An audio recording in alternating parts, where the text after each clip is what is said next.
A girl sat on a log outside a half-finished cabin, breaking dried clay clods into powder with her bare hands. She was 9. Beside her, a man knelt in the dirt fitting field stone into wet mortar, his knuckles cracked and bleeding through strips of flour sacking. A stone tower rose behind them, 4 feet tall, going nowhere anyone could name, standing 15 feet from the cabin wall in the middle of open prairie. A rider dismounted at the edge of the yard. He did not touch the tower. He looked at it the way a man looks at something he intends to own. Then he laid a piece of paper on the mortar ledge and said the claim would be worth more after a proper man took hold of it. The girl stopped breaking clay. October of 1887 had already turned cold on the Dakota prairie when Tolef Breka lifted the first log from his borrowed wagon and set it on frozen grass 12 miles southwest of Aberdeen. Ragna stood beside the wagon wheel, counting nails from a coffee tin into groups of 10. She had reached 47. Pater coughed under the blanket in the wagon bed, a sound Tolef heard the way other men heard thunder, as warning of what was coming and could not be stopped. The borrowed team belonged to a freighter in Aberdeen who expected them back before sundown. That gave Tolef 6 hours to unload 3 crates, 22 logs of mixed cottonwood and willow, a sack of flour, a bundle of iron stove parts, and the bedding that still smelled like the rented room in Minnesota, where his wife Beret had died 5 months earlier. Pneumonia. She had coughed like Pater coughed. She had pressed her face against the wall where the stovepipe leaked smoke through a cracked joint, and the room filled with the smell of hot iron and tar, and then she stopped pressing her face against anything at all. Tolef did not talk about Beret. He talked about nails. He asked Ragna how many she had counted. She said 47. He said they would need closer to 400 for the roof alone. She looked at the tin and did not answer. The claim was a quarter section, 160 acres of grass, dirt, and wind. On it sat a half-finished cabin, 12 feet by 16, built the previous spring by a man who had quit before the walls reached the roof line. The logs were cottonwood, soft and already checking at the ends. The roof was tarred canvas over rough poles. The floor was packed earth with a crawl space beneath where frost already crept white between the dirt clods. There was no chimney.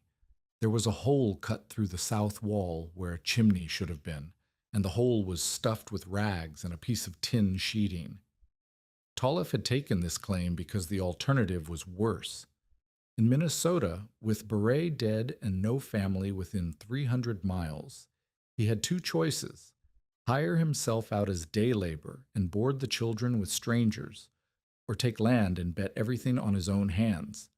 He had been a stonemason's helper in Norway. He had worked beside kiln fires since he was 12. He knew how heat moved through stone, how mortar behaved in cold, how clay cracked when it dried too fast. None of this mattered to anyone in Dakota Territory.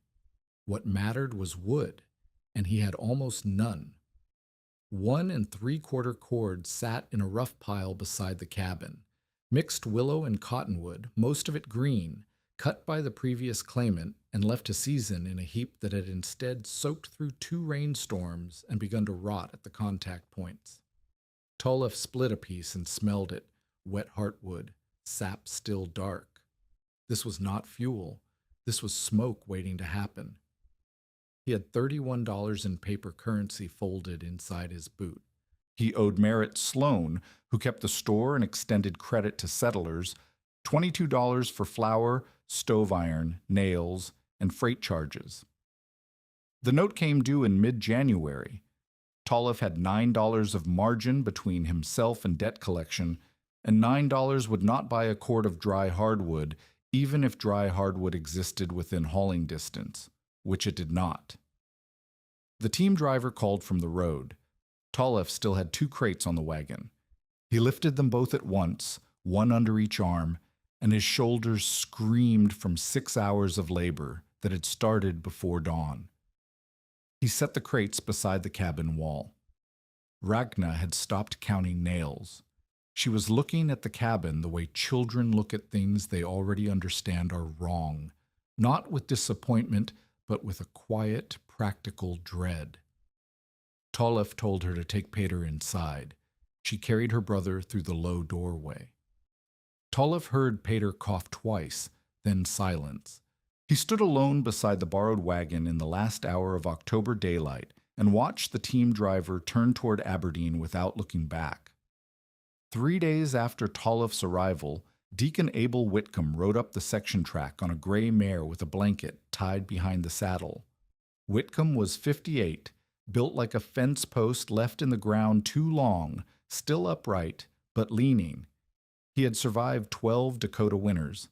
He served as township road overseer, which meant he knew every claim, every cabin, and every family between Aberdeen and the James River breaks. He visited new settlers the way a doctor visits patients he expects to lose, with competence, without optimism. Whitcomb did not knock. He walked the perimeter of the cabin first, running his hand along the logs. He pressed his thumbnail into the mortar between two courses and watched it crumble. He looked at the roof and said nothing. He crouched beside the foundation and measured the gap between the lowest log and the ground with his fingers. 3 inches of daylight showed through. Then he walked inside. Tolef was fitting the iron stove together on the dirt floor. The stove was second-hand, cracked along one seam, and missing its rear damper plate. The pipe sections were sound but narrow, 4 inches across. Tolef had propped them against the wall below the chimney hole. Whitcomb looked at the stove. He looked at the pipe. He looked at the chimney hole stuffed with rags. He looked at Tolef's wood pile through the open door. "How much wood have you got?" Whitcomb asked. 1 3/4 cords, Tolef said. "Willow and cottonwood, mostly green." Whitcomb's expression did not change. He had heard worse numbers, but not by much. "A family needs 6 to 8 cords of dry hardwood to hold steady heat through a Dakota winter," Whitcomb said. "That is not my opinion. That is arithmetic. You burn a 1/4 cord a week in hard cold, and hard cold lasts from November through March. 5 months. That is 5 cords minimum for survival, 6 for safety, 8 if you want your children to sleep without frost on the blankets." Tolef said nothing. Whitcomb walked to the chimney hole and pulled out the rag stuffing. Cold air poured through. He examined the wall around the opening. The logs were cut rough. No stone frame, no mortar seat, no fire-safe lining of any kind. "You need a chimney," Whitcomb said. "Stone or brick, lined properly with a cap. You need that stovepipe running through a proper thimble so the heat does not catch the wall. You need someone awake through bitter nights to manage the fire, because if that stove overheats, the pipe glows. And if the pipe glows against dry cottonwood, you have about 4 minutes before the wall catches." He walked the cabin floor, measuring with his boots. 12 by 16. He looked at the bunks Tolef had framed from scrap lumber against the north wall. He looked at Ragna's chalk marks on the log above the bunk.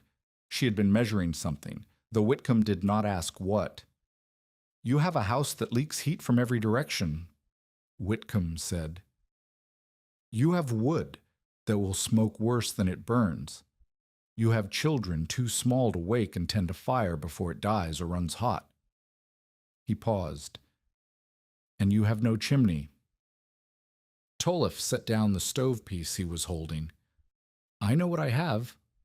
"Then you know what I am telling you. You're telling me I cannot survive a winter here." Whitcomb pulled on his gloves. "I am telling you the math. What you do with it is between you and the Almighty." He stopped in the doorway. "There is a boarding house in Aberdeen that takes children, $2 a week. You could work the freight teams until spring and start over with proper materials." After Whitcomb left, Tolef sat on the dirt floor beside the cold iron stove and listened to Peter cough. Ragna came and sat beside him. She did not ask what Whitcomb had said. She had heard every word through the thin wall. "Are we going to the boarding house?" she asked. "No." "Why not?" Because the boarding house cost $2 a week, and he had $9 of margin. Because abandoning the claim meant forfeiting the filing fee and the improvements. Because he had no family to take his children, and boarding houses separated siblings, and Petter was 6 and afraid of the dark. Because Beret had not died so that her children could be scattered among strangers while their father hauled freight for wages that would never buy land again. He did not say any of this. He said, "Because this is our claim, and we are going to keep it." Ragna looked at the stovepipe leaning against the wall. She looked at the chimney hole. She said, "Is the roof going to burn?" The question sat in the cabin like a third person. The near disaster came on a Tuesday, 9 days after arrival. Tolliff had chinked the worst log gaps with mud and straw. He had fitted the stovepipe through the chimney hole with a collar of tin he had cut and bent himself. He loaded the firebox with cottonwood splits, still damp, and lit them with shavings and a page from a feed catalog. The wood caught reluctantly. Gray smoke filled the firebox, then backed into the room instead of rising through the pipe. Tolliff adjusted the draft door. Smoke continued to seep. Then the pipe began to sweat. Black drops gathered at the joint where 2 sections met, condensation from wet wood meeting cool iron. The drops hissed on the stovetop. The smell was sharp, tar, creosote, burning resin. Ragna pressed her sleeve over her nose. Pater's eyes watered. Tolliff watched the pipe joint. A bead of black liquid ran down the iron and pooled on the stove surface, where it smoked and hardened into a dark crust. He knew what he was seeing. Creosote, the residue of incomplete combustion, wood gases, tar vapor, and moisture condensing on cooler metal surfaces. Every stovepipe in every cabin on the prairie accumulated it. Every chimney fire in every settlement started with it. The difference between a safe winter and a burned cabin was how fast the crust built and whether anyone cleaned it before it caught. He killed the fire, pulled the burning wood out with tongs and dropped it in the dirt outside, carried Pater out first, then Ragna, stood in the cold October air and watched smoke curl from the chimney hole and steam rise from the pipe seam. That night, he did not sleep. He sat in the doorway, wrapped in a horse blanket, and listened to coyotes and wind and the tick of cooling iron inside the dark cabin. Ragna and Pater slept in the wagon, bundled together. Tolliff watched the cold stars and thought about Beret. The rented room in Minnesota had a stovepipe that ran through a wooden wall with a tin thimble between pipe and wood. The landlord said it was safe. Tolliff had seen the pipe glow cherry red on the coldest nights when the stove was overfired. He had seen creosote drip from the joints and sizzle on the stovetop. He had smelled the same tar smell that had filled his own cabin tonight. Beret had coughed through every firing, and the smoke that seeped into the room had thickened in her lungs until the coughing did not stop. Fire inside a wooden house. Heat delivered through iron pipe touching dry wood.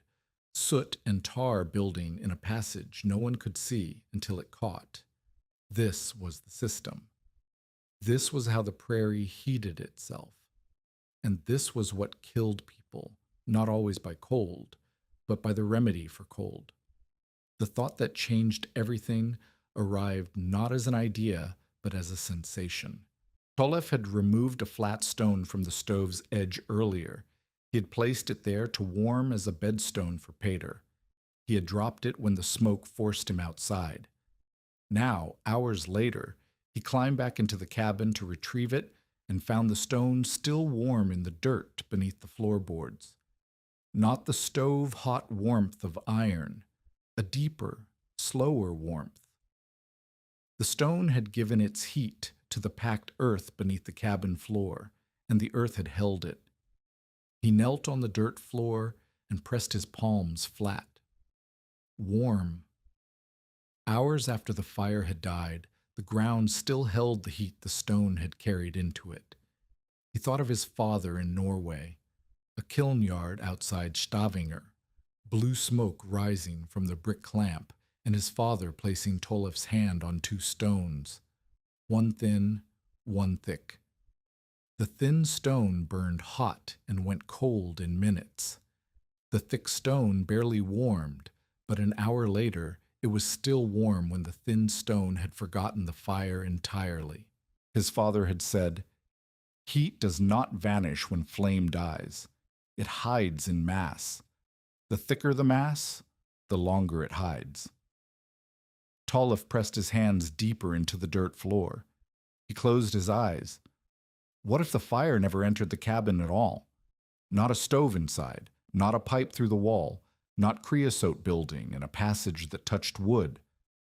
What if the fire burned outside, in a stone box that could not ignite anything, and the heat traveled through the ground under the cabin, stored in earth and stone, released slowly upward through the floor?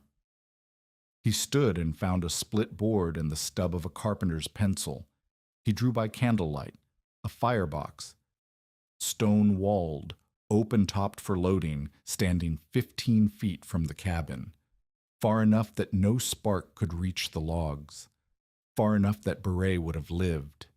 A trench. 3 feet deep, sloped gently toward a tall chimney tower. 2 parallel clay pipes laid in the trench, running beneath the cabin floor, carrying hot exhaust from the firebox. The pipes would rest in packed earth and crushed stone. Heat would transfer from the exhaust into the mass beneath the cabin. The floor above would warm.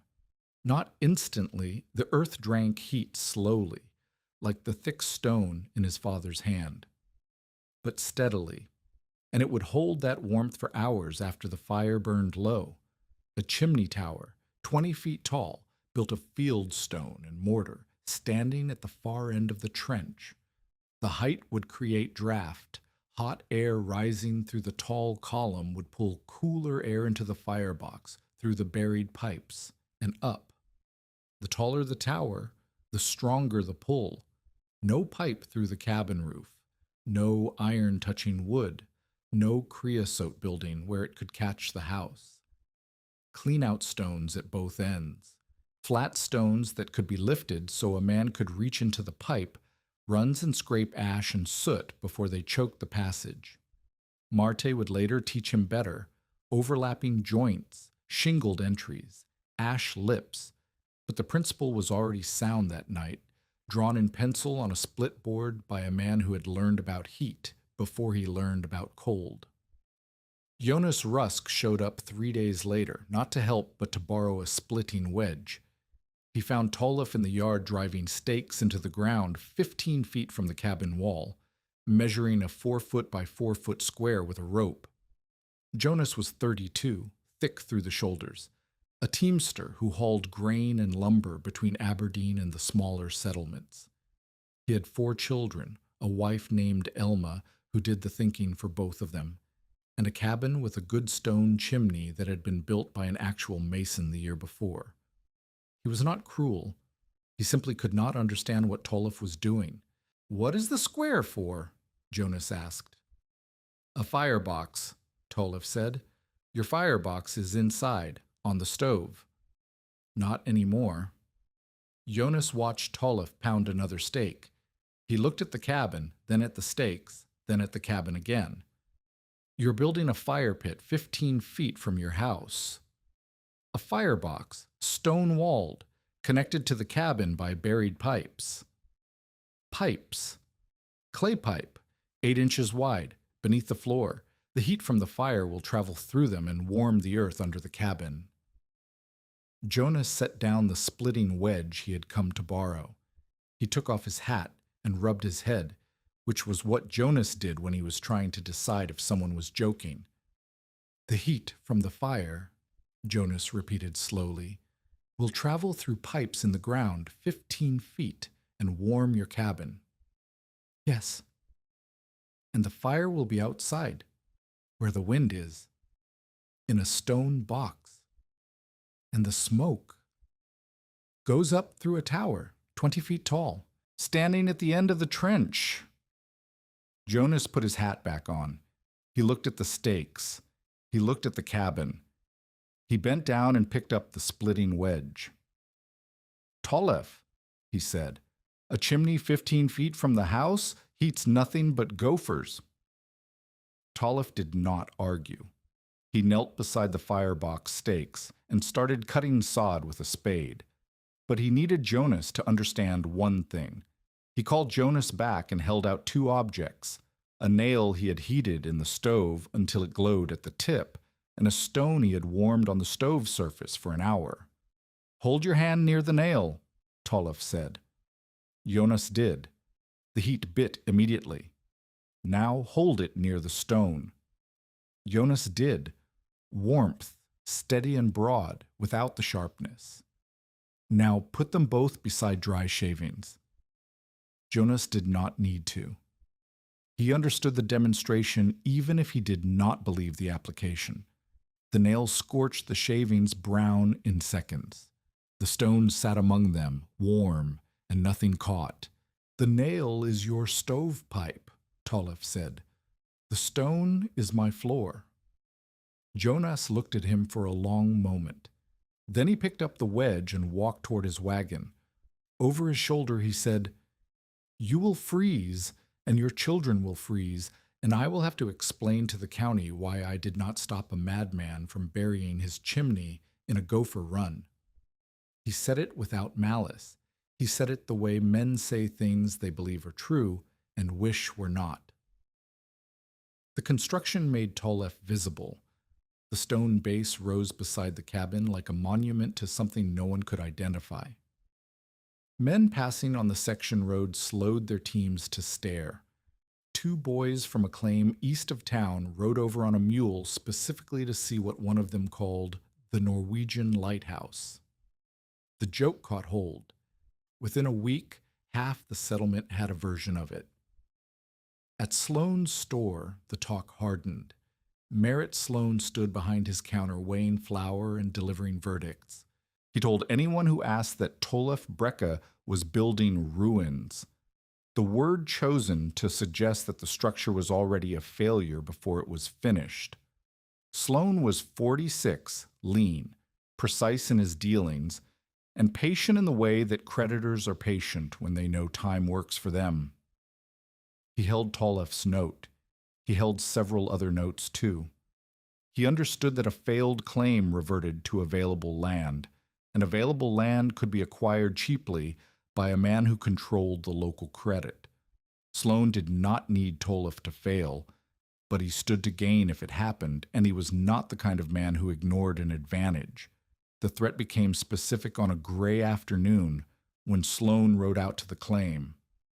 Tolef was laying the second course of the tower base, fitting fieldstone into a bed of mortar he had mixed from lime, sand, and clay. His hands were cracked, his knuckles bled into the mortar. Ragna sat on a log nearby, breaking dried clay clods into powder for the next batch. Sloane dismounted and walked to the tower base. He did not touch it. He looked at it the way a man looks at a debtor's collateral, assessing its value, which in this case he judged to be nothing. This is what my flour and nails bought, Sloane said. Tolef set a stone and reached for another. You owe me $22, Sloane said. Due mid-January. That note does not care what you build or what you believe. I know what I owe. Do you know what happens if you cannot pay? Tolef set the second stone. He tapped it with the heel of his hand to seat it in the mortar. I take the claim, Sloane said. Not because I want it, because a note is a note, and a man who wastes credit on... He gestured at the stone base. Norwegian ruins. A man who does that has shown he cannot manage what he borrows. Ragna had stopped breaking clay. She stood in the doorway holding Pater's mitten, watching Sloane the way children watch animals they have been told not to approach. Sloane softened his voice, which made it worse. I will cancel the note today, right now. Sign the claim over. I will pay your passage to Aberdeen and give you a letter for the freight company. You can work through winter, save wages, and take a new claim in spring with proper materials. He paused. Before winter makes sentiment expensive. Tolliff picked up another stone. It was the size of a bread loaf, flat on two sides, rough on the others. He turned it in his hands, testing its weight and shape. He set it into the mortar course, pressing it firm.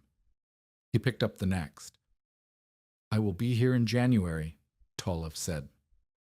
Sloane smiled. It was the smile of a man who has offered mercy and been refused, and who now feels entitled to whatever comes next. He mounted his horse, turned it on the section track, and rode toward town. After he left, Ragna asked, Is he going to take our house?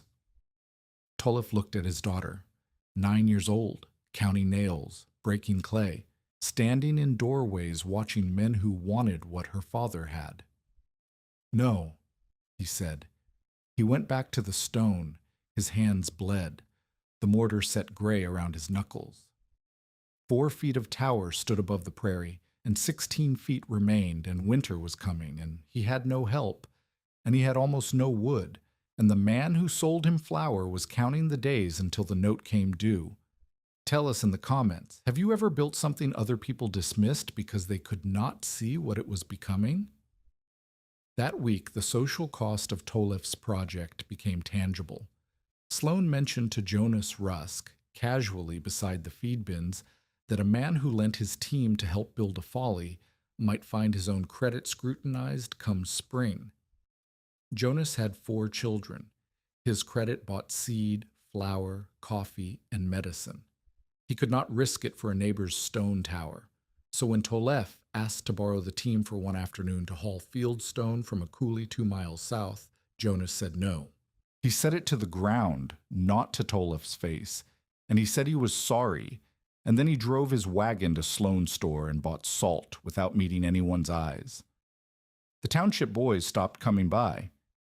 They had drifted over in the first week out of curiosity. New settlers were entertainment, but their fathers had heard Sloane's talk, and boys who spent time at a failing claim attracted attention nobody wanted. Whitcomb returned. He did not ride out specifically to see Tolliff.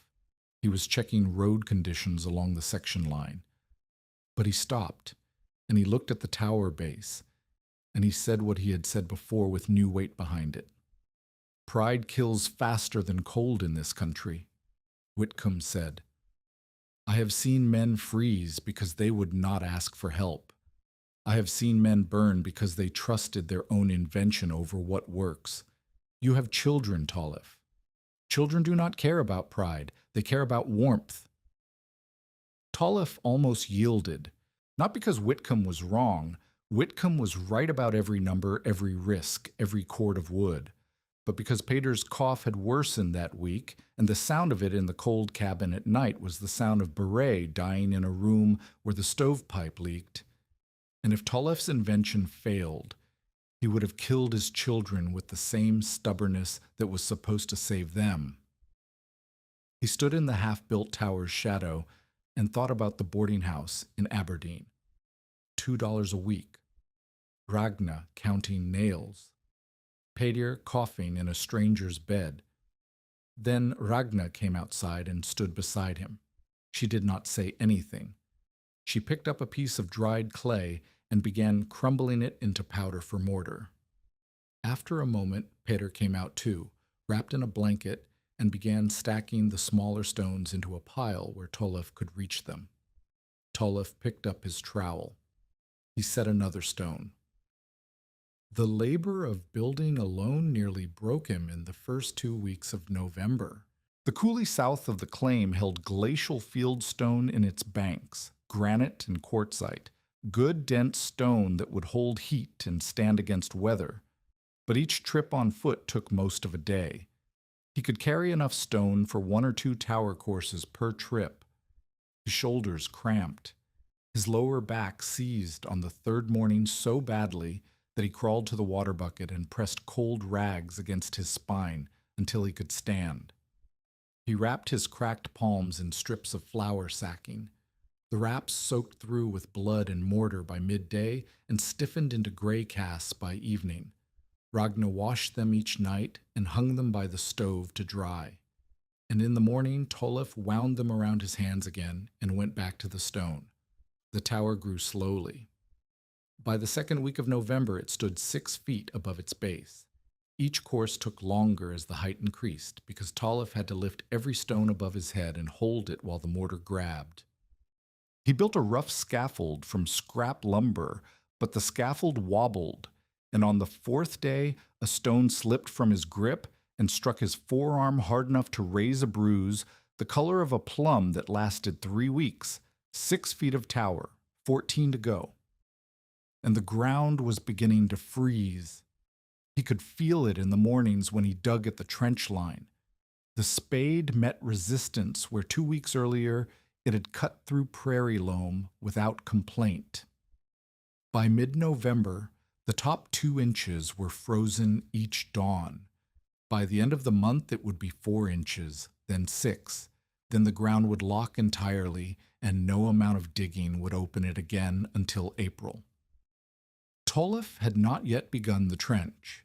He had focused on the tower because it did not require digging, only stone, mortar, and height. But the trench was the system's heart. Without it, the tower was decoration. Without it, there was no path for heat to travel from the firebox to the cabin floor.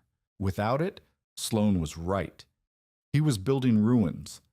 He marked the trench line with stakes and began digging at first light on November 14th, 3 feet deep, 15 feet long from the firebox to the cabin's edge, then another 16 feet beneath the cabin floor. 31 feet of trench, 3 feet deep, in ground that was freezing harder every morning. He dug until his hands would not close. He ate cold biscuits and salt pork. He dug again. Ragna hauled loose dirt away in a bucket. Peter sat on the dirt pile and watched, his blanket pulled over his head like a hood, coughing into his fist. By the end of the first day, Tolef had opened 8 feet of trench to full depth. 23 feet remained. The sunset came early. By 4 in the afternoon, the light was gone. Tolef lit a lantern and kept digging, because every hour the ground was harder, and every hour was an hour closer to the freeze that would end everything. 16 feet of tower to build. Hour 2. 23 feet of trench to dig. Clay pipe to find, lay, and seal. A firebox to complete. And winter was no longer approaching. It had arrived at the edges and was working inward. And Tolef Breka was one man with cracked hands and a lantern, racing a season that did not care about his reasons. Tolef dug for 6 days straight. His rhythm became mechanical, spade into the frozen crust, lever, lift, dump. Ragna dragged the bucket. Peter stacked the spoiled dirt along the trench lip where it froze into a low wall. By the 20th of November, the trench ran the full 31 feet from the firebox site to the far wall of the cabin's crawl space.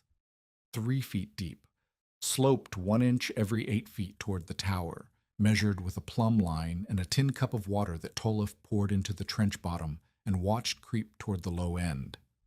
The slope mattered. Without it, condensation and ash would pool in the pipes, choking the draft and turning the system into exactly the smoke trap Whitcomb had predicted. The trench was open, but open earth was not a heating system. He needed clay pipe, 2 parallel runs, each 8 inches across inside, laid on crushed stone bedding, joined tight enough to carry hot exhaust without leaking smoke into the earth. He needed enough pipe to cover 62 feet of run.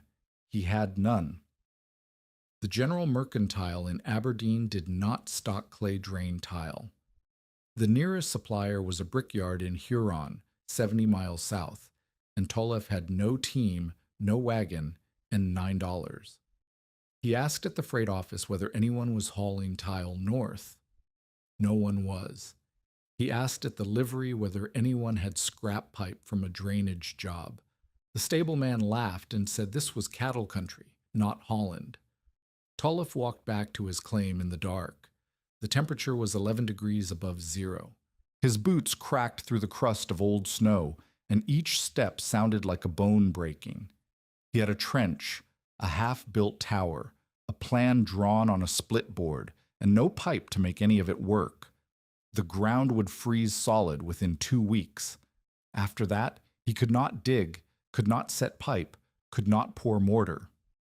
The system would be a grave for his own labor, and Sloane would collect the claim in January, and the boarding house in Aberdeen would have 2 more children sleeping in cots that smelled like lye and other people's grief. Marte Vengen arrived on the 23rd of November, driving a mule cart loaded with cracked clay drain tile. Tolliff heard the cart before he saw it. The mule was old and slow, and the tile clinked against itself with a sound like someone tapping pottery with a spoon. He came around the cabin with a trowel in one hand and mortar on his forearms to find a woman he had never met pulling a canvas tarp off a cartload of broken drainage tile. Marte was 61. She wore a man's wool coat cinched at the waist with baling twine and a wool cap pulled down to her eyebrows. Her hands were large for a woman's, mason's hands, scarred across the knuckles, with lime burns white against the weathered skin. She had driven 18 miles from a settlement south of Aberdeen, where a farmer's field drainage project had failed when the contractor ran out of money. The tile had been stacked behind a barn for 2 years, some of it cracked, some of it chipped, all of it abandoned. Marte had heard about the stone chimney without a house. Sloane's gossip traveled in every direction, and among the people it reached was a Norwegian widow who had spent 30 years working alongside her husband in lime kilns and brick clamps near Decorah, Iowa. Her husband, Embrit, had died 4 years earlier when a kiln wall collapsed. Marte had continued firing brick alone until her hands could no longer lift the forms. She had come to Dakota to live near a niece, and she had brought with her a knowledge of heat, draft, clay, and masonry that no one in the settlement wanted and no one would pay for. She had not come to the claim out of charity. She had come because Sloane had described the project as a chimney standing alone like a gravestone, and a chimney standing alone sounded to Marte like someone who understood that fire and shelter should not share a wall. She climbed down from the cart and walked to the tower base without greeting Tolliff. She pressed her thumbnail into the mortar between the 3rd and 4th course. She scraped it with her fingernail and brought the scrapings to her nose. She smelled them. Then she turned to Tolliff. "How much sand in this mix?" 1 part lime, 2 parts sand, a half part clay. "Which clay?" "From the coulee bank. Gray." Marte rubbed the mortar dust between her thumb and forefinger. "Too much ite. It will ite." She caught herself and found the English word. Calcium. 2 calcium heavy. Add crushed fired shards, pottery, broken brick, half again as much sand. She pointed at the joint. "This will crack when the tower heats. The expansion pushes the stone apart if the mortar is too calcium and too little aggregate." Tolliff looked at her. He looked at the cartload of tile. He looked at her hands. "Who are you?" he asked. "Marte Vangen. I worked kilns for 30 years. My husband is dead. Your mortar is wrong, and I have pipe for your trench if you want it." She did not wait for an answer. She walked to the trench and climbed down into it. She ran her hand along the bottom, checking the grade. She poured water from a canteen and watched it flow. She nodded once. Then she picked up a piece of the cracked tile from her cart and held it against the trench wall, measuring the fit with her eye. "The joints must overlap," she said. "Not butt end to butt end. Overlap like shingles on a roof, so soot and water do not catch at the seams. Every square edge in a flue is a shelf for ash. Ash accumulates. Ash chokes. and a choked flue is a dead flue.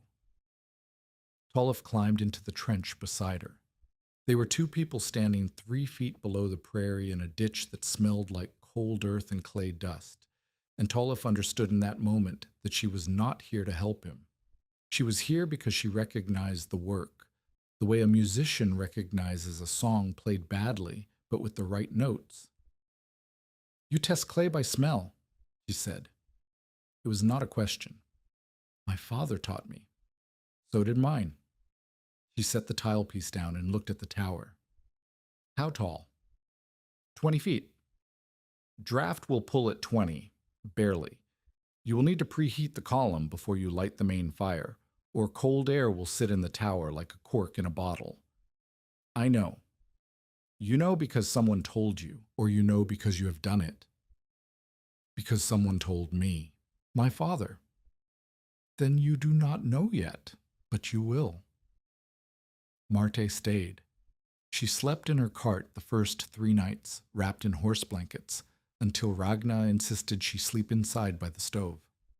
Marte resisted, then accepted, then began teaching as naturally as breathing. The first lesson was pipe joints. The cracked tile from the failed drainage project came in 2-foot sections. Some split along their length, others chipped at the bell ends. Marte showed Tolliff how to sort them. Sections with clean breaks could be fitted with overlapping joints and sealed with a clay slip tempered with sand and crushed fired shards. Sections with diagonal cracks were useless for pressure, but could serve as clean-out access covers. Sections that were whole went into the main run.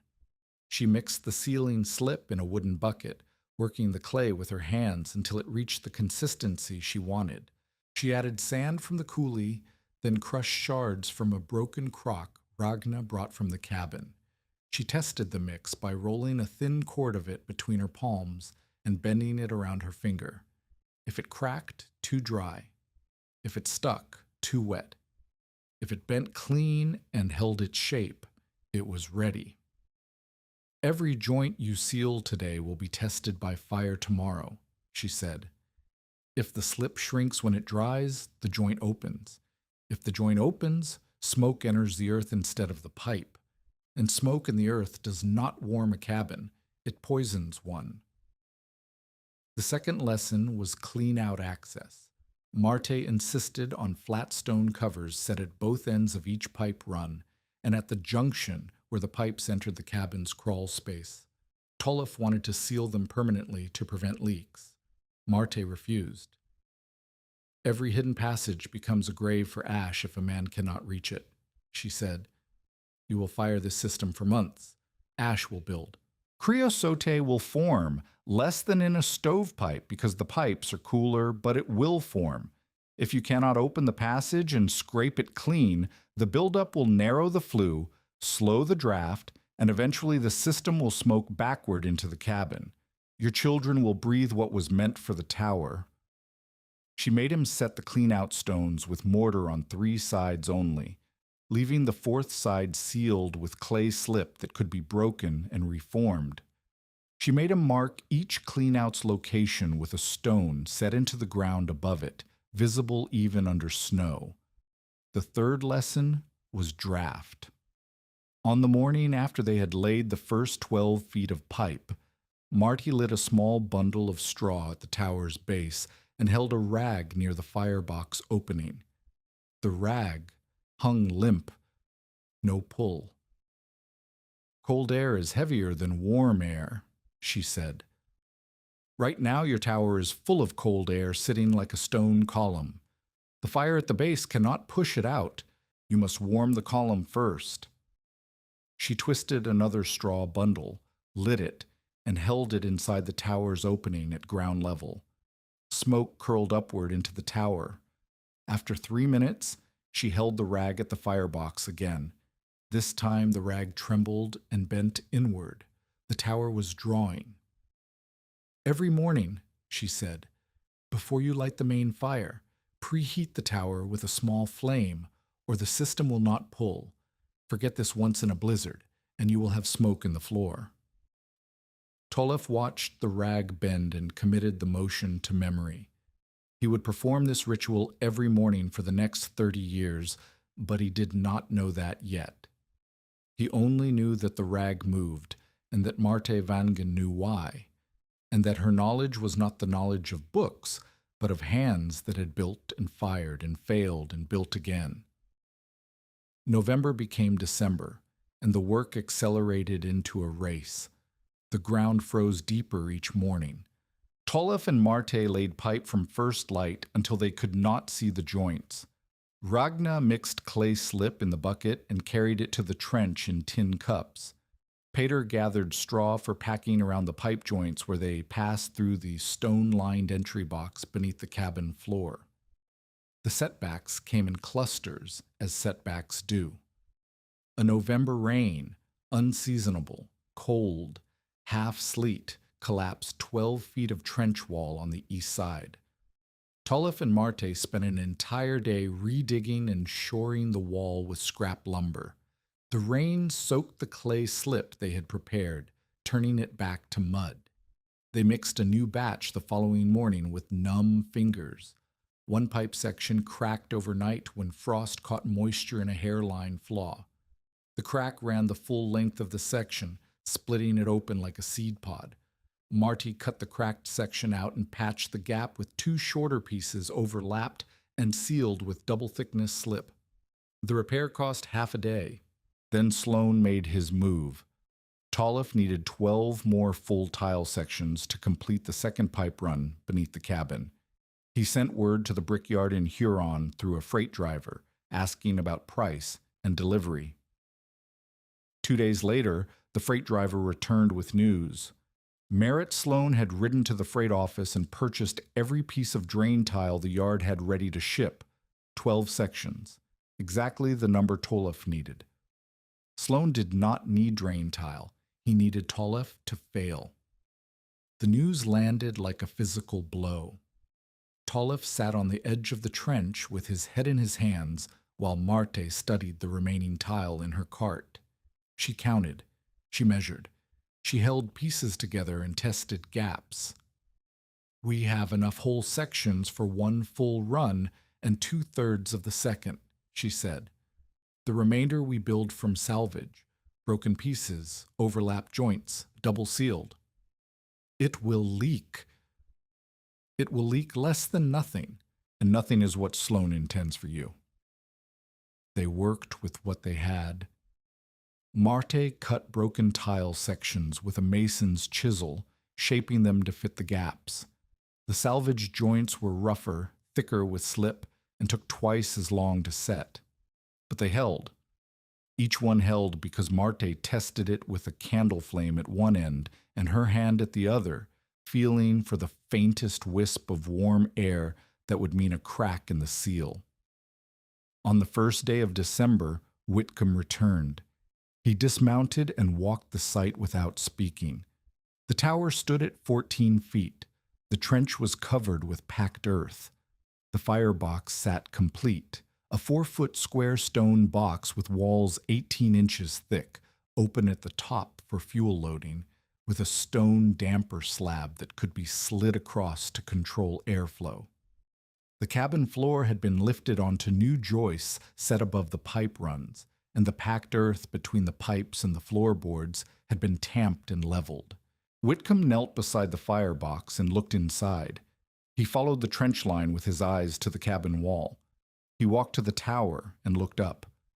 14 feet of fieldstone mortared tight, tapering slightly as it rose, with a clean outdoor at the base.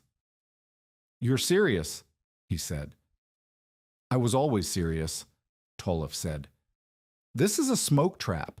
When the wind shifts, the draft will reverse, and your floor will fill with carbon. Your children will not wake up. The tower height prevents reversal. The draft pull at 20 feet exceeds." "I've seen men die trusting drafts," Whitcomb said. "I've seen stovepipes that drew clean for 3 winters and then killed a family on the 4th because a bird built a nest in the cap. Have you considered what happens if the pipe cracks underground where you cannot see it? Clean out access at 3 points. And if the clay fails in a freeze? The pipes are bedded in crushed stone below the frost line. Whitcomb stared at him. The deacon did not hate Tollef. He was trying to save him the way veterans try to save recruits by telling them every terrible thing they have seen. The problem was that Whitcomb's experience was real, and Tollef's system was untested, and experience wins arguments every time until the untested thing works. I will say this once more, Whitcomb said. If you are wrong, it is not you who pays. It is the girl counting nails and the boy coughing in the blanket. They cannot choose. You chose for them. After Whitcomb left, Marte said nothing for a long time. Then she said, "He's not wrong. He's not right. But he's not wrong." They kept building. The tower reached 16 feet by December 5th, 18 feet by December 9th. On December 12th, Tollef set the final course in the chimney cap, a flat stone slab overhanging the opening by 3 inches on each side to shed rain and snow. 20 feet of fieldstone tower standing on the open prairie, 15 feet from a log cabin, connected by buried clay pipe to a stone firebox that had never been lit. The system was complete. It had taken 43 days. Unexpected help had come once, through Ragna. In the second week of construction, when Jonas Rusk had refused to lend his team, Ragna had walked to the Rusk cabin carrying a basket of mending. She was 9, and she could stitch a straight seam faster than most women in the township, because Beret had taught her on the long Minnesota evenings when the stovepipe leaked, and they sat close to the lamp to avoid the smoke that gathered near the ceiling. Elma Rusk took the mending. She gave Ragna 4 eggs and a jar of plum preserves. The next week, Ragna returned with more mending. Elma gave her a loaf of bread and a look that said she knew what was happening and was not proud of Jonas for staying away. On the 3rd week, Jonas arrived at Tollef's claim with his team. He said Elma had sent him. He said it was for one afternoon only. He said he was not helping with the tower or the pipe or any part of the contraption. He was hauling stone because a man with children should not be hauling stone alone in winter, and that was all. Jonas helped move the heaviest lintel stones, the slabs that formed the firebox roof, and the tower's internal shelving. He watched Tollef measure the slope of a pipe section with a water level, a board with a groove, and a tin cup at each end filled to the same line. When the water sat level in both cups, the board was level. When Tollef shimmed one end, the water shifted and the slope became visible. "You measure everything," Jonas said. "Everything that matters." Jonas helped for 4 hours. He did not comment on the system again, but when he left, he paused at his wagon and looked at the tower, now 12 feet and rising, with an expression Tollef had not seen before. Not belief, but the absence of certainty that it was foolish. The first test came on December 14th. Marte insisted on a protocol. First, preheat the tower with straw bundles held inside the base opening. Wait until the rag flame at the firebox bent inward, proof that the tower was drawing. Then light a small fire in the firebox with dry kindling only. No green wood, no wet fuel. Nothing that would produce heavy smoke before the system had found its rhythm. Tollef lit the straw. Smoke crawled up the tower's interior and vanished into the gray sky. He held the rag at the firebox entry. It wavered, then pulled inward steadily. Marte nodded. He set kindling in the firebox. The flame caught and roared in the stone box, pushed by the airflow the tower's draft created. The heat was immediate in the firebox. The stone walls began to warm within minutes, but the cabin was 15 feet away through 62 feet of buried pipe. They waited. Marte sat inside the cabin with her hand on the floorboards near the center, where the pipe runs passed closest beneath. Tollef fed the fire.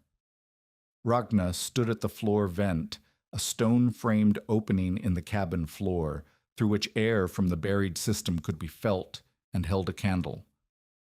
Pater sat on the bunk, watching the candle. After 40 minutes, Marte said, "Here."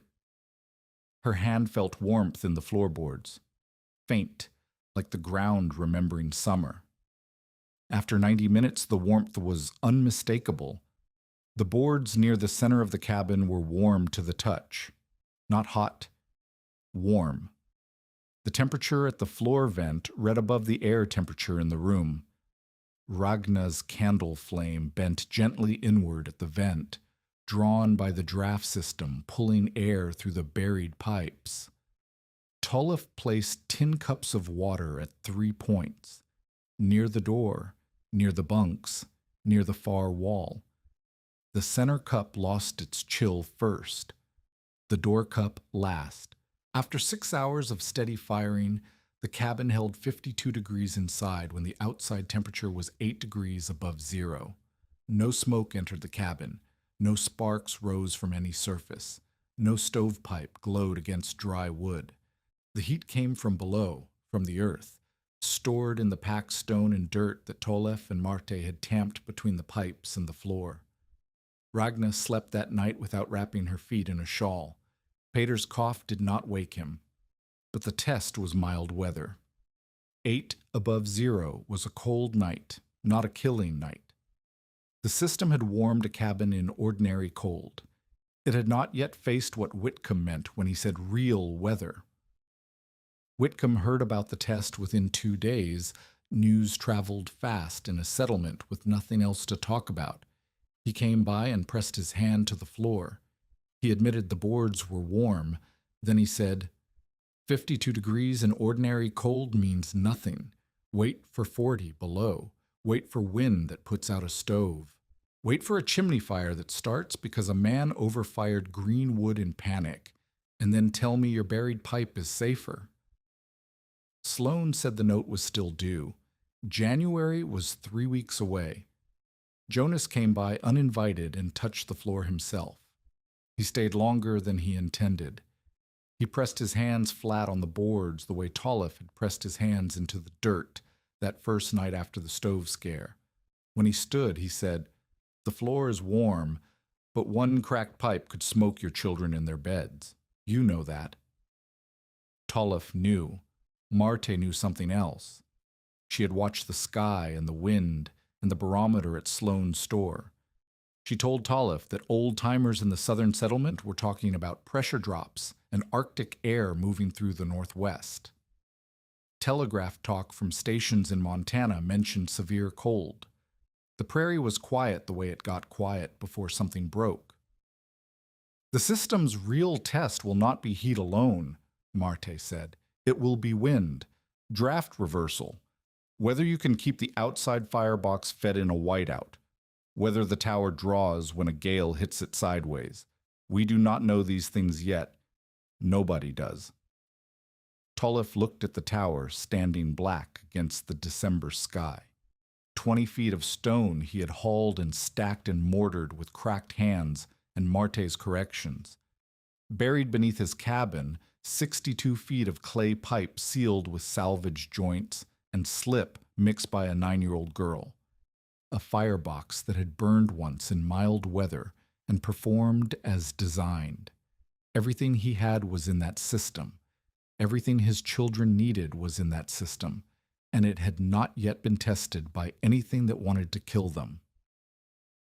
January 12, 1888.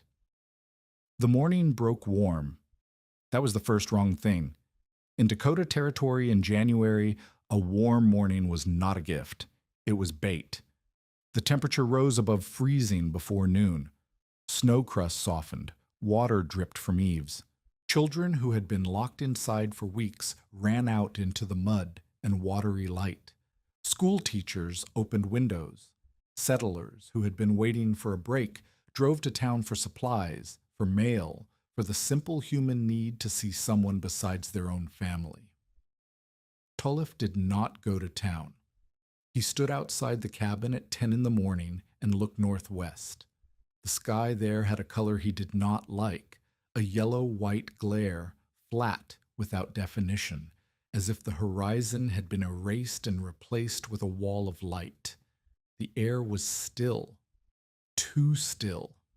Sound carried in a way that felt wrong, each noise arriving sharp and isolated, a dog barking 3 claims distant, a wagon wheel turning on the section road, the creak of his own tower cooling in the strange warmth. Ragna asked to visit Elma Rusk. The walk was 1.5 miles. On a warm January day, an easy trip. Tolif said no. Ragna did not argue. She had learned to read her father's silences. Tolif used the warm morning to haul fuel. He dragged a sled of mixed willow and cottonwood splits to the exterior firebox and stacked them in the stone alcove he had built against the firebox wall for dry storage. He stacked enough for 36 hours of hard firing. Then he hauled a second sled of backup fuel and piled it between the cabin and the tower, covered with a canvas tarp weighted with stones. He checked the clean-out access covers. He checked the pipe joints he could reach from the crawl space. He lit a small preheat fire in the tower base and confirmed the draft was pulling before letting it die. Marty had come to the cabin 2 days earlier to inspect the tower draft and had stayed because the barometric pressure at Sloan's store had dropped faster than she liked. She was inside mending the canvas patch on the cabin roof when the wind hit. It did not arrive gradually. It arrived as a wall. At approximately 1:30 in the afternoon, the temperature began to drop. Within 30 minutes, it had fallen 20 degrees. Within an hour, the warm morning was a memory replaced by a wind so fierce that loose snow became airborne powder, horizontal, blinding, and the world beyond 10 feet ceased to exist. Tolif was outside when it hit. He was at the firebox, lighting the main fire, because the change in the sky had told him everything Marte's barometer had confirmed. He felt the wind slam the stone walls of the firebox and shove smoke sideways. Then the temperature knifed through his coat. Then the snow came, not falling, but driving, horizontal, sharp as sand against his face. He lit the firebox. The stone walls shielded the flame from the worst of the wind, but the draft wavered. Smoke flattened and curled instead of drawing clean into the buried pipes. Tolif crouched behind the firebox wall and fed dry splits into the flame until the heat in the stone box overwhelmed the wind's interference and the tower began to pull. The draft caught with an audible sound, a low hum in the pipe runs as hot air found its path and began to move. He tied a rope from the cabin doorpost to the firebox. Then he tied a second rope from the firebox to the tower base. These were lifelines. In a whiteout, a man who stepped 5 feet from a building could lose direction and walk into the open prairie and die within an hour. The ropes were the difference between the firebox and the grave. Inside, Marte took charge. She showed Ragna how to monitor the floor vent with a candle. If the flame bent inward, the draft was holding. The system was pulling air from the firebox, through the buried pipes, and up the tower. If the candle flame shivered outward or went still, the draft had stalled, and Ragna was to slide the stone damper across the floor vent to prevent smoke from entering the cabin. "Watch the flame," Marte said. "Do not leave it. If it pushes toward you, tell me. If it goes out, close the stone." Ragna knelt beside the vent with the candle. She was 9 years old, and she held her position for 6 hours without moving except to replace the candle when it burned low. Petter sat on the bunk behind her with his blanket pulled around his shoulders, watching the flame with her, because watching the flame was the only thing that was not terrifying. The complication came at 4 o'clock. A shape appeared at the cabin door, pounding. Tolif opened it to find Willie Rusk, 7 years old, Jonas's youngest, half blind with frost in his lashes, his lips blue, his coat soaked through. The boy had been walking home from a neighbor's claim when the storm hit. He had followed a fence line until the fence ended, then walked in the direction he believed was home, then stopped believing and started crying, then saw the dark shape of Tolef's tower against the white sky and stumbled toward it. Marte pulled Willie inside and stripped his wet coat and wrapped him in every dry cloth she could find. His hands were white at the fingertips. She rubbed them slowly between her own palms, working blood back into the tissue, and the boy screamed as sensation returned. Then worse news. Willie said his mother, Elma, and two of his siblings had left the Russ cabin that morning to visit a neighbor and had not returned. Jonas had gone looking for them when the storm hit. 4 people, possibly 5, were somewhere in the whiteout between 4 claims spread across 2 miles of open prairie.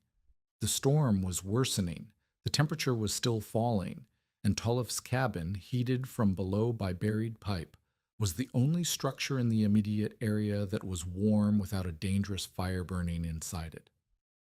If you are invested in this story, stay with us, because the next few minutes decide whether Tolef's strange tower is shelter or a death trap. Tolef went out. He tied a 3rd rope from the tower base to the section fence post he could reach, 40 feet of line, knotted to the wire. He crawled more than walked. The wind hit from the northwest at a force that leaned him sideways, even on his knees. Snow filled his collar, his ears, the gap between his gloves and sleeves. He could not see the cabin behind him. He could not see the fence in front. He followed the rope hand over hand and felt the wire when his gloves touched it. The fence ran east toward the Russ claim. Tolef followed it by touch, pulling himself along the wire, counting fence posts. Each post was 8 feet from the last.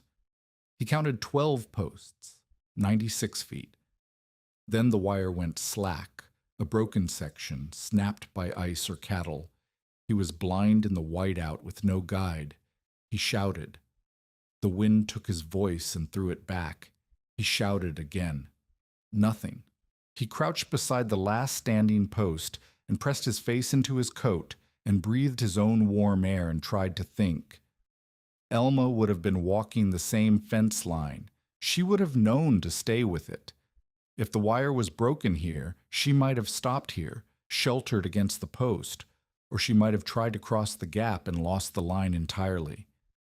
He tied a loop of rope to the post and walked perpendicular to the fence, counting steps, keeping the rope taut behind him. 20 steps out. Nothing. He hauled himself back and walked the other direction. 15 steps. His foot hit something soft. He reached down and felt a hay rack, a low wooden frame for feeding cattle, half buried in a drift. Behind it, pressed against the boards and covered in snow, were Elma Rusk and her 8-year-old daughter.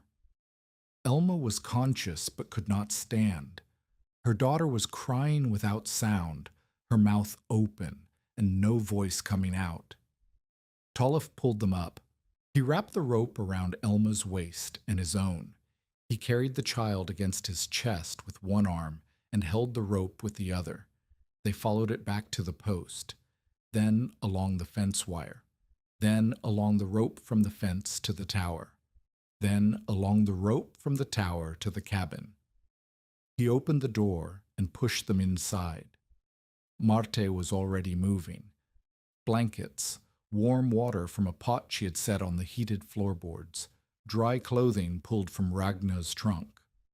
The cabin floor was warm, not stove-hot, not dangerous, but warm, the deep, steady heat of earth that had been absorbing the firebox output for hours.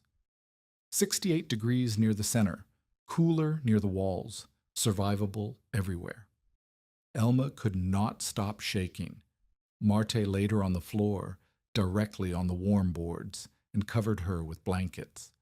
The heat came from below, rising through the boards, through the blankets, into Elma's back and shoulders and legs. Elma said later that she felt the floor breathing warmth into her, and it was the strangest comfort she had ever known, because there was no fire in the room, no stove, no glow, no danger.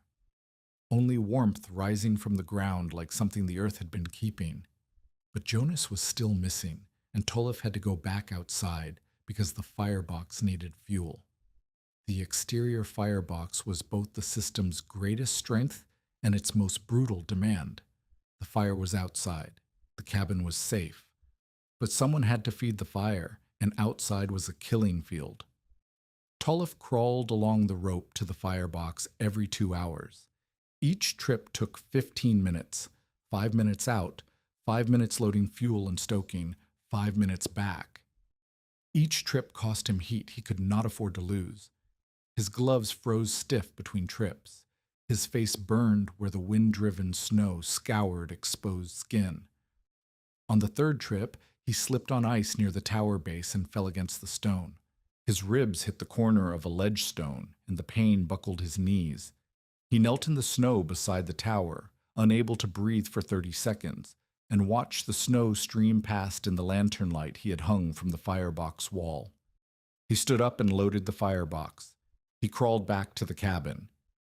Inside, Ragna still knelt beside the floor vent. The candle flame still bent inward. The draft held. The tower was drawing even in the full force of the blizzard, because 20 feet of stone column created enough thermal differential to overcome the wind. Smoke and hot exhaust traveled down through the buried pipes, warming the earth, warming the floor, warming the people lying on it, and then rose through the tower and vanished into the storm. No stovepipe glowed inside the cabin. No sparks drifted toward the roof. No creosote dripped from iron joints. No flame of any kind burned within the walls. The children slept, Petter on the bunk, Willie Rusk on a pallet of blankets, Elma's daughter against her mother's side. They slept because the air was warm, and the floor was warm, and there was no smoke and no fire, and no danger except the wind outside, which could not reach them. Across the settlement, other cabins fought different battles. Whitcomb's cabin, with its proper stone chimney, had been burning hard all day. Whitcomb was a careful man, but careful men make mistakes when the temperature drops fast enough to kill, and the only answer is more fire. His family overfired green cottonwood in the early evening, pushing the stove past its safe limit because the cabin walls leaked cold faster than the stove could replace it. The chimney had been cleaned in November, but 6 weeks of hard use had rebuilt the creosote. Shortly after midnight, the soot lining in the flue caught. The sound was a low howl, the chimney drawing fire instead of smoke. Then sparks blew from a cracked mortar seam near the roof line. Whitcomb and his 2 sons were outside in the blizzard within minutes, shoveling snow onto the roof while his wife dragged bedding out the door. The chimney fire burned itself out in 20 minutes. But those 20 minutes cost them the upper section of the flue and a section of roof shingles that smoldered and charred. The cabin lost heat. The chimney could not be safely relit until the cracked seam was repaired. Whitcomb's family spent the rest of the night in a cabin that cooled toward freezing while they huddled around the stove with a damaged pipe that they did not dare fire hard. Nobody died in Whitcomb's cabin, but the roof bore a black scar, and Whitcomb's hands shook for a week afterward, not from cold, but from the knowledge of what 4 minutes' difference would have meant. Jonas Rusk was found at dawn. The storm eased around 5 in the morning, not stopped, but weakened enough that visibility returned to 50 feet. Tolef went out along the fence line again, this time with Marte's mule rope tied to the cabin post and enough slack to reach 100 yards. He found Jonas a quarter-mile from Tolef's claim, beside the wrong fence line, curled against a post with his coat pulled over his head and his hands bare. He had taken off his gloves at some point during the night, a sign of severe hypothermia when the body's confusion tells a freezing man he is burning. Jonas was alive, barely. His hands were frozen white to the wrists. His feet were no better. Tolef could not lift him alone. He went back for Marte, and together they dragged Jonas across the snow on a horse blanket, following the rope back to the cabin. They laid him on the floor, the warm floor, not beside a roaring stove that could burn his damaged skin, not near an open flame that could ignite blankets or clothing in the chaos of emergency care. On warm boards that gave steady, gentle heat upward into his back, his legs, his frozen hands that Marte wrapped in dry cloth and set on the warm planks, palms down. The radiant floor became the rescue surface. The cabin held 7 people that morning: Tolef, Ragna, Peter, Marte, Willie, Elma, her daughter, and now Jonas, and the air temperature was 64 degrees. The firebox outside had burned low during the rescue, and Tolef had not fed it for 3 hours, but the earth beneath the floor still held heat. The packed stone and dirt that had been absorbing warmth for 20 hours continued to release it. The floor was 58 degrees where Jonas lay. The walls were cooler. The air near the ceiling was coolest of all, because warm air from the floor rose and mixed with the cold that crept through every gap. But 58 degrees at floor level, where a frozen man's body met the boards, was the difference between slow rewarming and shock. Jonas opened his eyes at mid-morning. He looked at the ceiling.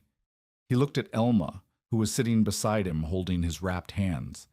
He looked at the floor beneath him, and his face changed, because he could feel the warmth coming up through the boards, and he could see that there was no fire in the room, and the last thing he remembered was the cold so severe that his own body had lied to him about burning.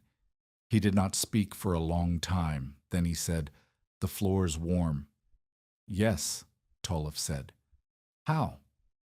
"The chimney 15 feet from the house." Jonas closed his eyes. Tears ran sideways across his temples and into his hair, and nobody said anything because there was nothing to say that the warm floor had not already said. Ian, by afternoon, when the storm finally broke and the sky turned a hard, empty blue, the news began to move across the settlement. 2 families dead south of the James River, a school teacher and 3 children caught between the schoolhouse and a claim, and a freighter frozen on the road, others missing, others found. The children's blizzard, as it would come to be called, struck across the upper Great Plains with such speed and violence that its victims were often people who had been outside in shirt sleeves an hour before they died. Tolef's cabin stood. The tower stood. The floor was warm, and inside 7 people breathed clean air in a room with no fire, no smoke, no stovepipe, and no charred roof. Whitcomb came that afternoon. He was exhausted. His face was smoke-stained. His hands trembled. He walked into Tolef's cabin and stood in the center of the floor.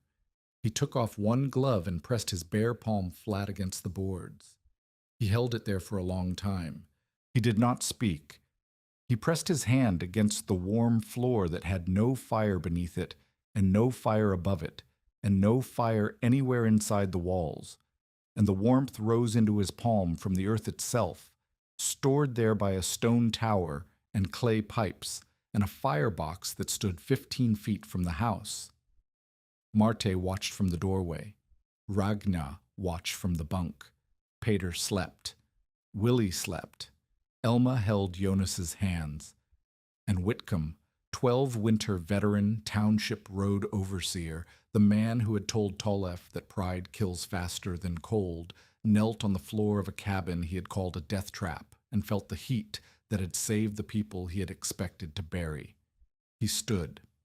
He put his glove back on. He looked at Tolef and said, "I knew chimneys. I did not know heat." Then he left because there were other families to check on and damaged roofs to assess, and the work of surviving a blizzard's aftermath was only beginning. But the sentence hung in the cabin like smoke that could not find its way out. The aftermath of the children's blizzard was not celebration. It was inventory. Who had survived? Who had not? What was broken? What was burned? What could be repaired before the next storm? Because the next storm was not a question of whether, but when. Tolliff spent the morning after the blizzard hauling water from a well whose rope had frozen into a column of ice. Marte cleaned ash from the firebox. Ragna scraped frost from the inside of the cabin windows, a task that proved the system's limitation even as it proved its worth. The floor was warm, but the walls still leaked cold, and moisture from 7 breathing bodies had crystallized on every surface that the underfloor heat could not reach. Elma Rusk sat beside Jonas on the floor, rewrapping his hands. 2 fingers on his left hand and 3 on his right had turned the waxy gray-white of deep frostbite. He would lose parts of them. He knew. He stared at his hands and said nothing. Whitcomb returned 2 days after the storm with his hat in his hands. He had not held his hat like that since his first wife's funeral, and the gesture told Tolliff everything before the deacon opened his mouth. "I came to see the clean-outs," Whitcomb said. That was all. Not an apology. Not a speech. Whitcomb was not a man who apologized because apology was about feelings, and Whitcomb dealt in facts. The fact was that his chimney had caught fire, and Tolliff's had not. The fact was that Tolliff's cabin had sheltered 7 people through the worst blizzard in territorial memory without a single flame inside the walls. The fact was that Whitcomb had been wrong, and the only way Whitcomb knew how to acknowledge being wrong was to learn why. Tolliff showed him the clean-outs. He lifted the flat stone cover at the firebox end and let Whitcomb look inside the pipe, a dark tunnel coated with a thin film of ash and a faint sheen of condensed tar, far less than a stovepipe would show after the same burn time. He showed him the clean-out at the cabin entry, where the pipes passed through the stone-lined box beneath the floor. He showed him the clean-out at the tower base, where ash accumulated heaviest because the rising draft deposited its last particles before the exhaust climbed the chimney column. Whitcomb studied each one. He measured the ash depth with his finger. He smelled the residue. He asked about the pipe slope, the joint overlaps, the mortar composition, the stone bedding beneath the pipe runs. Each question was specific. Each answer satisfied him partially and generated a new question. This was how Whitcomb learned not by believing, but by failing to find the flaw. After an hour, he stood in the yard beside the tower and looked up at 20 feet of fieldstone. "I would not have built this," he said. "I would not have thought to build it. But I understand now why it works, and I understand why my chimney caught." He paused. "The difference is not that your system is better. The difference is that your system separates the danger from the shelter. My chimney does both jobs in the same place. Yours splits them apart." "That is what it does," Tolliff said. "I want you to look at my chimney, the cracked seam. I want to know if there is a way to rebuild it that keeps the fire risk lower without tearing the whole house apart." This was not a small thing. Whitcomb was the authority in the township. He had assessed every cabin, advised every new settler, and pronounced judgment on Tolliff's system twice, once as a smoke trap and once as a death trap. For him to ask Tolliff to inspect his chimney was a public reversal so visible that every neighbor who saw Tolliff at Whitcomb's cabin would understand what had changed. Tolliff went the next day. He found the cracked seam 12 feet up the chimney, where heat expansion had separated 2 courses of poorly mortared stone. The crack was 3 inches long and wide enough to admit a finger. During the chimney fire, burning creosote had pushed flame through this crack and onto the roof shakes. Tolliff traced the crack with his thumbnail and felt the brittle mortar crumble. "Your mortar is too calcium heavy," he said. He almost smiled because the words were Marte's, and Marte would have said them exactly this way. He showed Whitcomb how to repoint the seam with a mortar mix that included crushed fired shards for flexibility. He showed him how to add a clean outdoor at the chimney base so soot could be scraped before it built to dangerous levels. He could not give Whitcomb a buried pipe system. The Whitcomb cabin was already built, with a functioning interior hearth, but he could make the existing chimney safer, and he could explain why.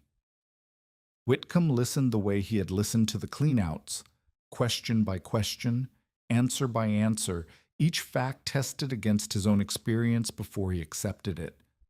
By the end of the afternoon, he had a rebuilt seam, a clean-out door, and a new understanding that chimneys were not permanent structures, but living systems that expanded, contracted, accumulated waste, and required maintenance. He never called Tolef's system a death trap again. He never called it a miracle either. He called it the Brecka method, which was better than both because it meant the thing had a name, and names meant people would ask about it. Jonas Russ came next, but his conversion was different. Jonas did not come to learn. He came to sit. 3 days after the storm, with his hands bandaged in cotton wraps that Elma changed twice daily, Jonas walked to Tolef's cabin and stood in the doorway. Tolef was inside resetting a clean-out stone that had shifted during the sustained firing. Marte was at the table teaching Ragna how to calculate burn times based on fuel type and weather conditions. Dry cottonwood gave 4 hours of strong heat per half cord. Green willow gave 6 hours of smoky, poor heat per half cord. Mixed fuel required more frequent stoking, but could stretch a small supply further. Jonas watched from the door. He did not enter. He looked at the floor the way a man looks at a river he almost drowned in, with respect that was not yet understanding. "I want to build one," he said, "a smaller version, for the room where the children sleep." "You do not need a full tower," Tolef said, "a warming trench with a short chimney outside the north wall, 6 feet of buried pipe under the bedroom floor. Enough thermal mass to hold heat for 4 hours between firings." Would that have saved my hands? The question sat between them. Tolef did not answer it directly, because the answer was not simple. Jonas's hands had frozen because Jonas had gone out into a blizzard to find his family. No heating system prevented that, but a warming trench under the bedroom floor meant that the children Jonas left behind would stay warm while he was gone, and that the room he returned to would not require a dangerous overfired stove to bring it back to survivable temperature. "It would have meant you came home to a warm room," Tolef said, "and your children would not have needed the stove run hot while you were away." Jonas looked at his hands, then he looked at the floor again. "Show me the slope measurements," he said. Tolef showed him. Jonas could not hold a pencil, so Ragna drew the diagram while Jonas watched and Tolef explained. The diagram showed a trench 2 feet deep, running from an exterior firebox through the north wall foundation, beneath the bedroom floor, and out through a short stone chimney on the opposite wall. Clay pipe in crushed stone bedding, 1 clean out at each end, slope of 1 inch per 6 feet toward the chimney. Jonas studied it for a long time. Then he said, "I told you a chimney 15 feet from the house heats nothing but gophers." "You did." "I was wrong about the gophers." He paused. "I was right that it sounded insane." "It did sound insane. It still sounds insane. It just also works." This was Jonas's conversion, not a dramatic reversal, but an admission that sanity and function were not the same thing. He would never fully trust the buried system the way Tolef trusted it. But he would build a version for his children's room, and he would maintain it. And he would teach his sons how the slope worked and where the cleanouts were, because the floor that had warmed his frozen body had earned that much. In the weeks that followed, others came. Not in a flood. The settlement was too small and too practical for sudden enthusiasm, but in a steady, cautious trickle. Each visitor had a specific question. A widow from the next section, Guro Neshem, asked whether the system could warm a bakehouse. She baked bread for sale, and her current oven cracked its chimney every winter. Tolef said yes, but the pipe runs would need to be shorter and the firebox larger, because baking required sustained high heat rather than the slow, moderate warmth that warmed a cabin floor. A farmer named Halvor asked whether the system could keep a root cellar above freezing through February. Tollef said he did not know, but the principle was sound. If the cellar had enough thermal mass and the pipe runs were properly insulated, residual heat could hold the temperature above freezing for hours between firings. Marte corrected him. The cellar would need ventilation, or moisture from the warming earth would rot the stored food. Tollef had not considered this. Marte had. Whitcomb brought 2 men from the eastern part of the township, whose chimneys had cracked during the blizzard. They did not want full buried systems. They wanted safer chimneys. Tollef showed them clean outdoors, flexible mortar, and proper flue sizing. He drew diagrams in stove ash on Whitcomb's table. He used Whitcomb's cracked chimney as a teaching example, and Whitcomb let him, because the scar on Whitcomb's roof was a better argument than any diagram. Tollef did not charge. He did not hoard the method, or demand payment, or make conditions. He drew the plans and explained the principles, and answered questions until the questioner ran out of questions or daylight. Marte watched this with an expression that was equal parts pride and exasperation. "You give the knowledge away as fast as you earn it," she told him one evening after the last visitor left. "It is not mine to sell. You taught me half of it. I taught you the craft. You built the thing. There is a difference between sharing knowledge and emptying yourself. No one is going to pay for it. Not yet, because you have not asked." This disagreement would grow, but for now, in the weeks after the blizzard, Tollef was too occupied with building and teaching to resolve it, and Marte was too occupied with correcting his mortar mixes and pipe joint overlaps to press the argument further. Sloane's reaction to the validation was predictable in kind, but sharper in execution than Tollef had expected. Within a week of the blizzard, Sloane changed tactics. He stopped calling the system ruins and started calling it dangerous. At the store, he told anyone who would listen that buried smoke pipes would poison children in their sleep, that cracked joints would leak carbon into the earth and into wells, that the system was a Norwegian curiosity unsuited to proper American construction. He spoke with the authority of a man who controlled credit, which gave his words weight even when they had no evidence beneath them. He did not ride out to Tollef's claim again. He did not need to. The note was still due. $22, mid-January. The blizzard had not erased debt, and Sloane calculated that public doubt, sustained long enough, would isolate Tollef again and make the claim vulnerable when the note came due. But Sloane had miscalculated. The 7 people who had sheltered in Tollef's cabin during the worst night of the winter were not abstract witnesses. They were Jonas and Elma Rusk, whose children were alive because Tollef had opened his door. They were Willie Rusk, who had found the tower in the whiteout because it stood tall enough to see, and they were Marte Vangen, who had kept the system running while Tollef crawled through the storm to find the missing. When Sloane suggested at the store that the system was dangerous, Jonas Rusk, bandaged hands, missing fingertips, voice steady, said, "I lay on that floor with frozen hands and it warmed me without burning me. Name another stove that can do that." Sloane did not answer. He weighed flour. The note remained. But the community's willingness to let Sloane use it as leverage had changed, and Sloane felt the change the way a creditor feels the shift when a debtor acquires friends. He did not cancel the note. He did not ride out to demand the claim. He waited because Sloane was a patient man, and patient men know that opportunity comes back around. Marte Vangen stayed through the winter. She slept in the cabin, ate at Tollef's table, and worked beside him 6 days a week.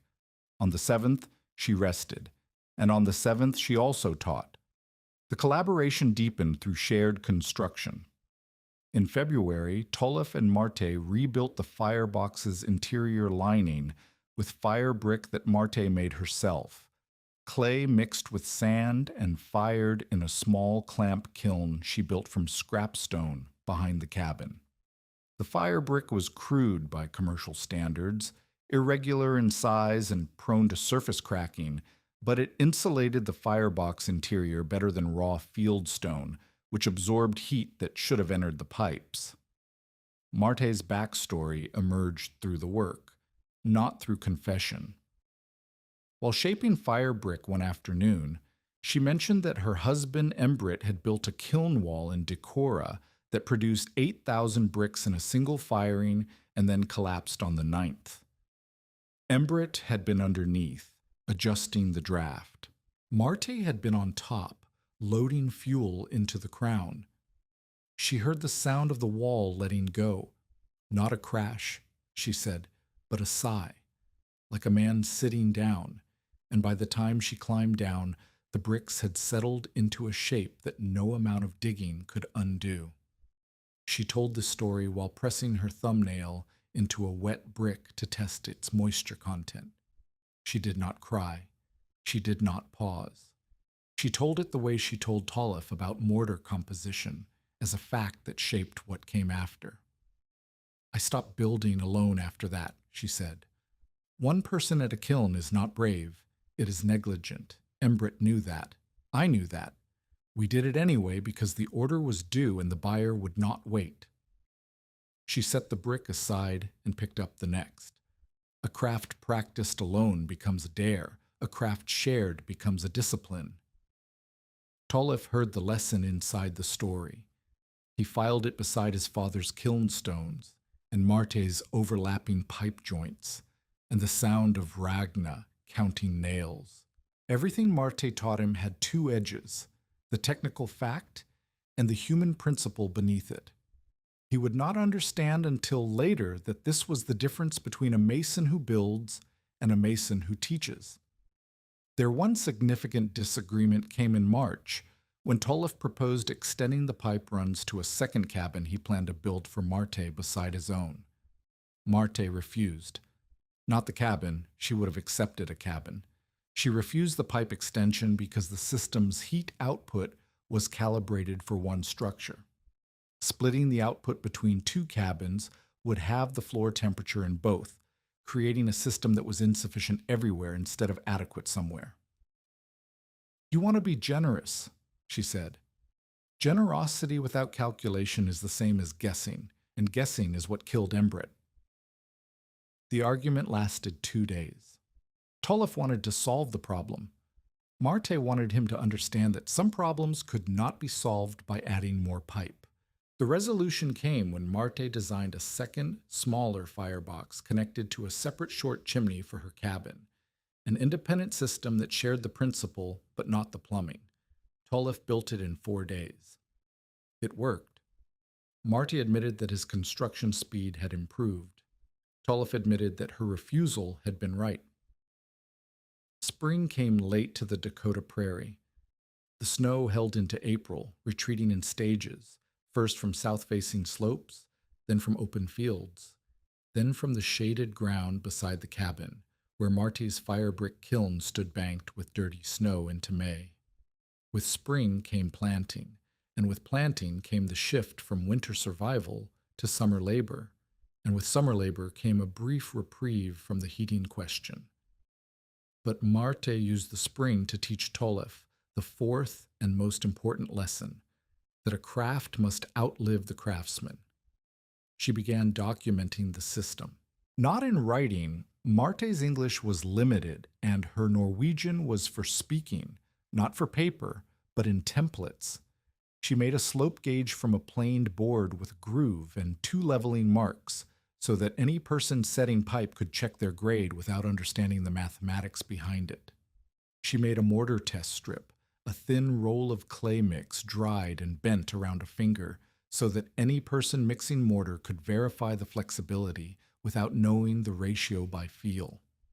She made a draft test rig, a candle in a tin shield with a viewing hole, so that any person testing a flue could see the flame's direction without holding a bare candle in a wind. Tolef can build this system because Tolef understands draft, she said to Ragna one afternoon while they shaped the mortar test strips. But if only Tolef can build it, then it dies when Tolef dies. Tools that carry the knowledge last longer than the man who holds it. Ragna listened. She was 9, nearly 10, and she understood tools. She had been counting nails since October, and mixing clay slips since November, and monitoring floor vents since January. She did not yet understand craft as a concept, but she understood that her father built things that kept people warm, and that Marte made tools that let other people do what her father did. This distinction would become clearer to her in the years ahead. For now, she shaped the mortar strips and set them in the sun to dry, and did not know she was learning something that would matter more than anything else Marte had taught. Marte fell ill in September. A cold rain caught her while she was helping repair a bakehouse flue for Guru Nashaim, 3 miles south of Tolef's claim. She walked home wet and chilled, and the chill settled in her chest the way chills settle in the chests of 61-year-old women who have worked outdoors their entire lives, deeply, stubbornly, with a cough that started dry and turned wet and did not stop. Tolef brought her inside and laid her on the bunk beside the north wall, where the floor was warmest. She protested. She could sit in a chair. She could work. She had mortared a mix for Guro's chimney base. Tolef told her the mortar could wait. Marte said the mortar could not wait because rain was coming and wet mortar was dead mortar. Tolef mixed the mortar himself and brought a sample to her bedside. She tested it by rolling a cord between her thumb and forefinger, bending it around her knuckle. Too dry. She told him to add water, a cup at a time, until the cord bent without cracking. She corrected his mortar from the bed for 3 days. She corrected his pipe joint overlaps from a chair for 2 more. On the 6th day, she could not sit up, and Tolef brought Ragna to sit beside her so that Marte could dictate corrections through the girl. Ragna carried the instructions to Tolef at the work site like dispatches from a general too wounded to ride. On the 9th day, Marte asked Tolef to sit beside her. Rana and Peter were outside. The cabin was quiet except for the creak of the roof in the wind and the faint, constant warmth rising through the floor. "Do not let them turn it into a wonder," Marte said. "Wonders make fools careless. This is a craft. It can be taught. It can be done badly. It can be done well. It can kill people if it's done wrong. Teach it as a thing that demands respect, not as a thing that earns applause." Tolef held her hand. Her fingers were rough and scarred, and the nails were broken from 30 years of masonry. Her grip was still strong. "I will teach it as you taught me," he said. "Then teach it honestly. Tell them it failed the first time. Tell them the smoke came through the floor and Pater screamed. Tell them Whitcomb was right to doubt. A teacher who hides the failures makes students who cannot recognize their own." She died on September 23, 1888. She died on the bunk beside the north wall of the cabin, where the floor was warm. Tolef was beside her. Ragna was outside, breaking clay clods into powder for a mortar batch that would not be mixed that day. Tolef sat with her for an hour after she was gone. He did not move. He did not speak. Outside, the September wind pushed clouds across the sun, and shadows ran across the prairie like something searching for a place to stop. The floor beneath his feet held warmth from the morning firing, and the warmth continued to rise, steady and patient, because the earth did not know that the woman who had taught it to give back heat was no longer breathing above it. He buried her on a rise southwest of the cabin, where the grass grew longest and the wind came last. He set a field stone at the head of the grave, the same quartzite he had hauled from the coulee for the tower. He placed Marte's husband's old mason's hammer above the workshop door, where it would hang for the rest of his life. If this story reminds you why preparation matters, share it with someone who understands that survival is often built long before the storm arrives. The secondary crisis came in November of 1888, 11 months after the blizzard, and it tested Tolef in the exact way Marty had feared. Guru Neshem's bakehouse flue had been completed in September by a hired man, a freighter's helper who had watched Tolef and Marte work for 2 days and decided he understood enough to finish alone. Guru had paid him in bread and a dollar coin. He had laid the pipe, sealed the joints, built a short chimney, and closed the clean-out accesses with packed mud instead of fitted stone, because mud was faster, and the man wanted to be done before the freight wagon left for Huron. Tolef had not inspected the finished work. Marte had been dying. The bakehouse was 3 miles away, and Tolef had trusted that the principles were simple enough to follow: slope, overlap, clean out, draft. He had been wrong. The principles were simple. Execution was not.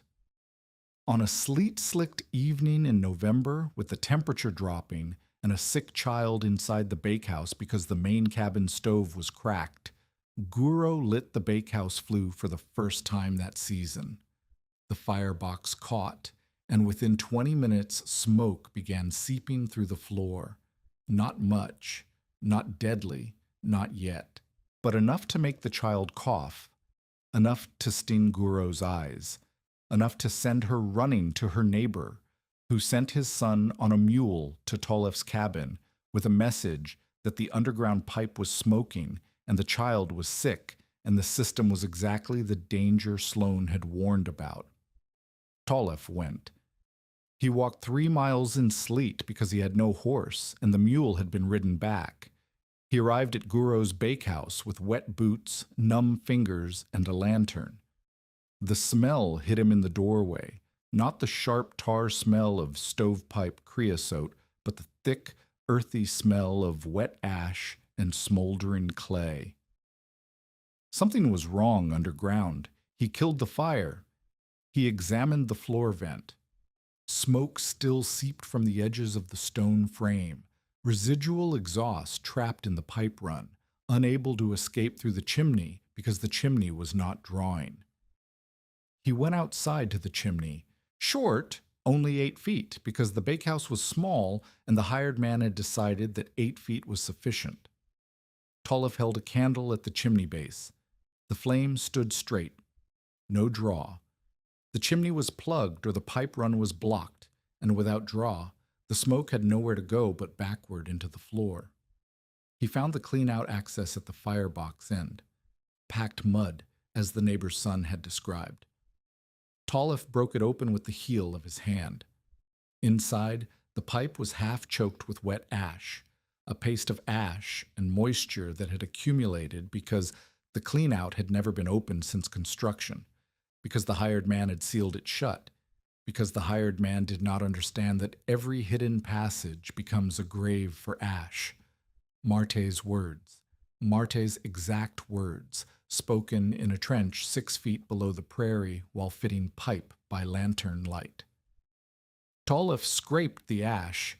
He reopened the second clean-out at the chimney end, also sealed with mud, also choked. He cleared both passages. Then he found the deeper problem. The pipe run had no consistent slope. The hired man had laid the pipe level in some sections and slightly backward in others, creating low points where condensation and ash collected into plugs.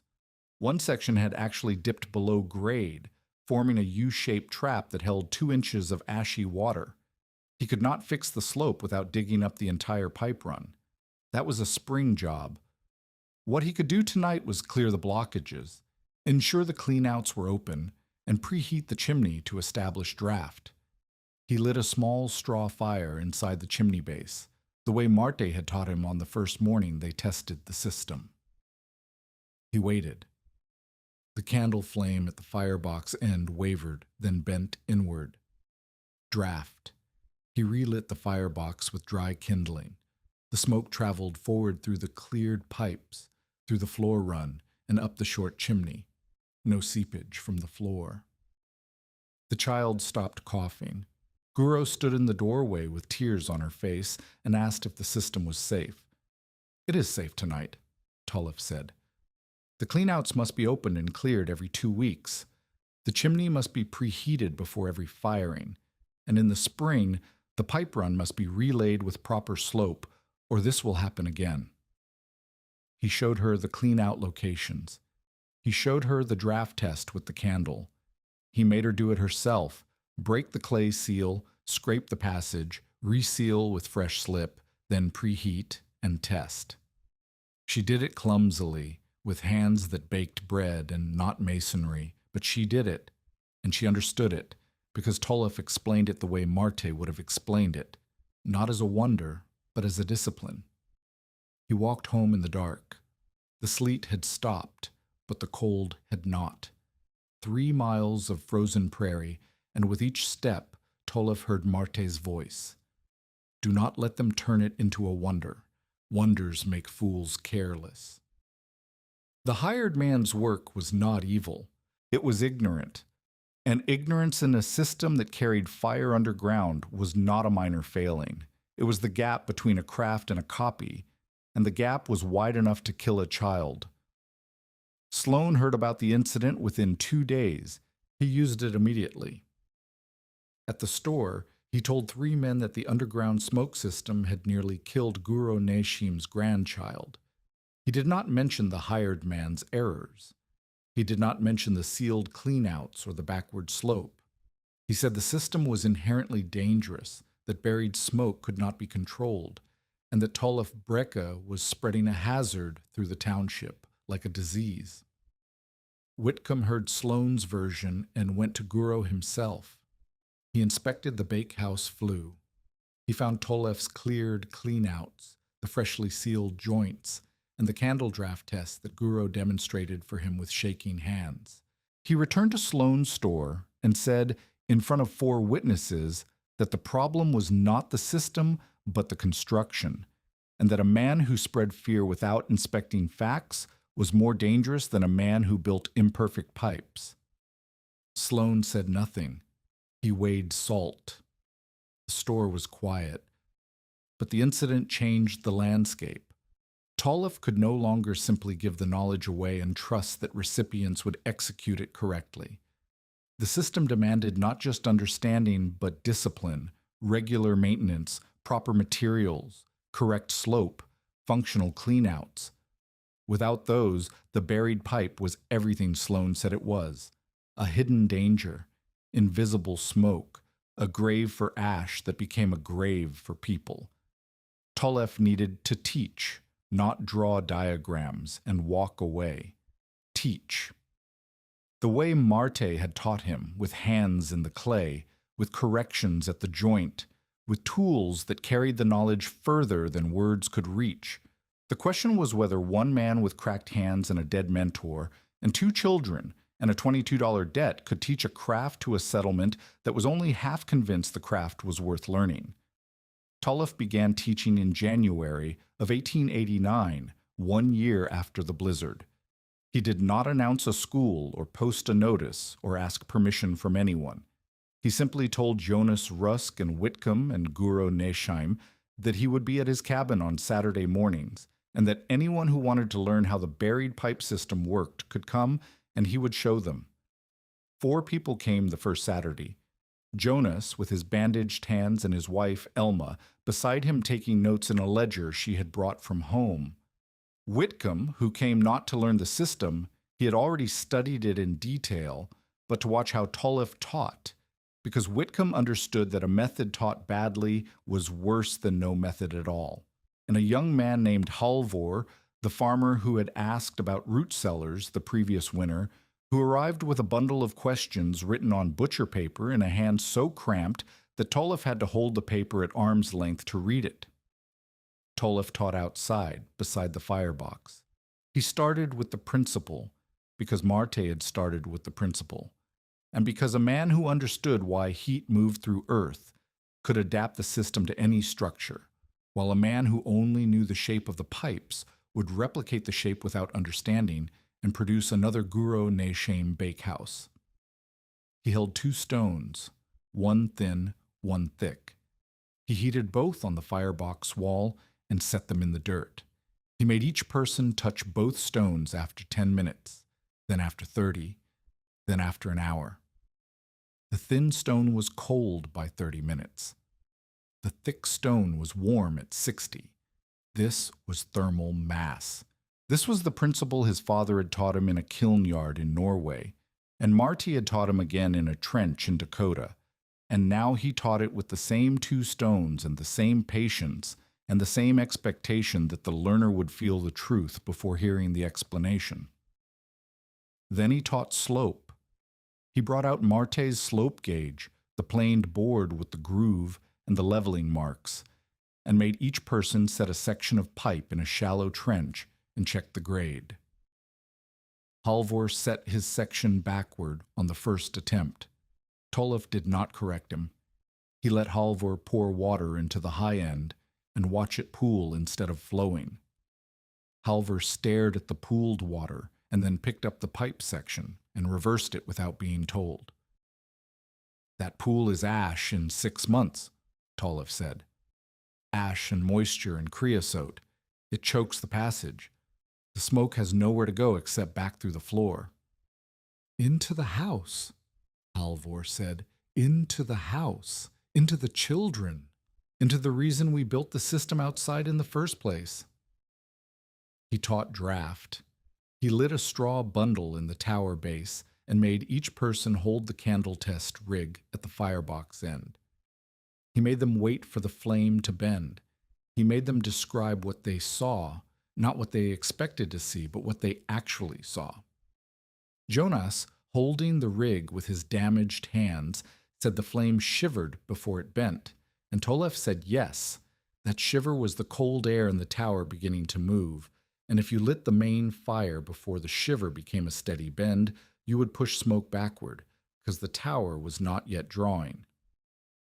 He taught clean-out discipline. He opened every clean-out on his own system and made each person look inside. He made them scrape the ash with a flat stick and measure the accumulation on the stick's end, 1/8 of an inch after 6 weeks of regular firing. He made them imagine that same accumulation in a pipe that was never cleaned, 1/8 of an inch becoming a quarter, becoming a half, becoming a plug that choked the draft and turned the system into a sealed box full of smoke. "Every 2 weeks," he said, "open the cleanouts, scrape the passages, reseal with fresh slip, test the draft. This is not optional. This is the difference between a heating system and a burial." He said it without softness. He said it the way Marte would have said it, as a fact about fire and consequence, not as a warning about feelings. The 4 people in his yard heard him, and they understood, because the bakehouse incident was still fresh, and Guro's grandchild's cough was still a sound they could hear if they listened.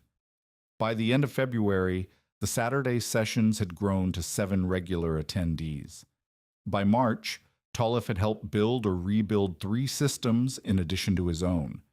The first was Jonas Rusk's bedroom warming trench, a simple system, exterior firebox against the north wall, 6 feet of buried pipe under the children's bedroom, short stone chimney on the south side.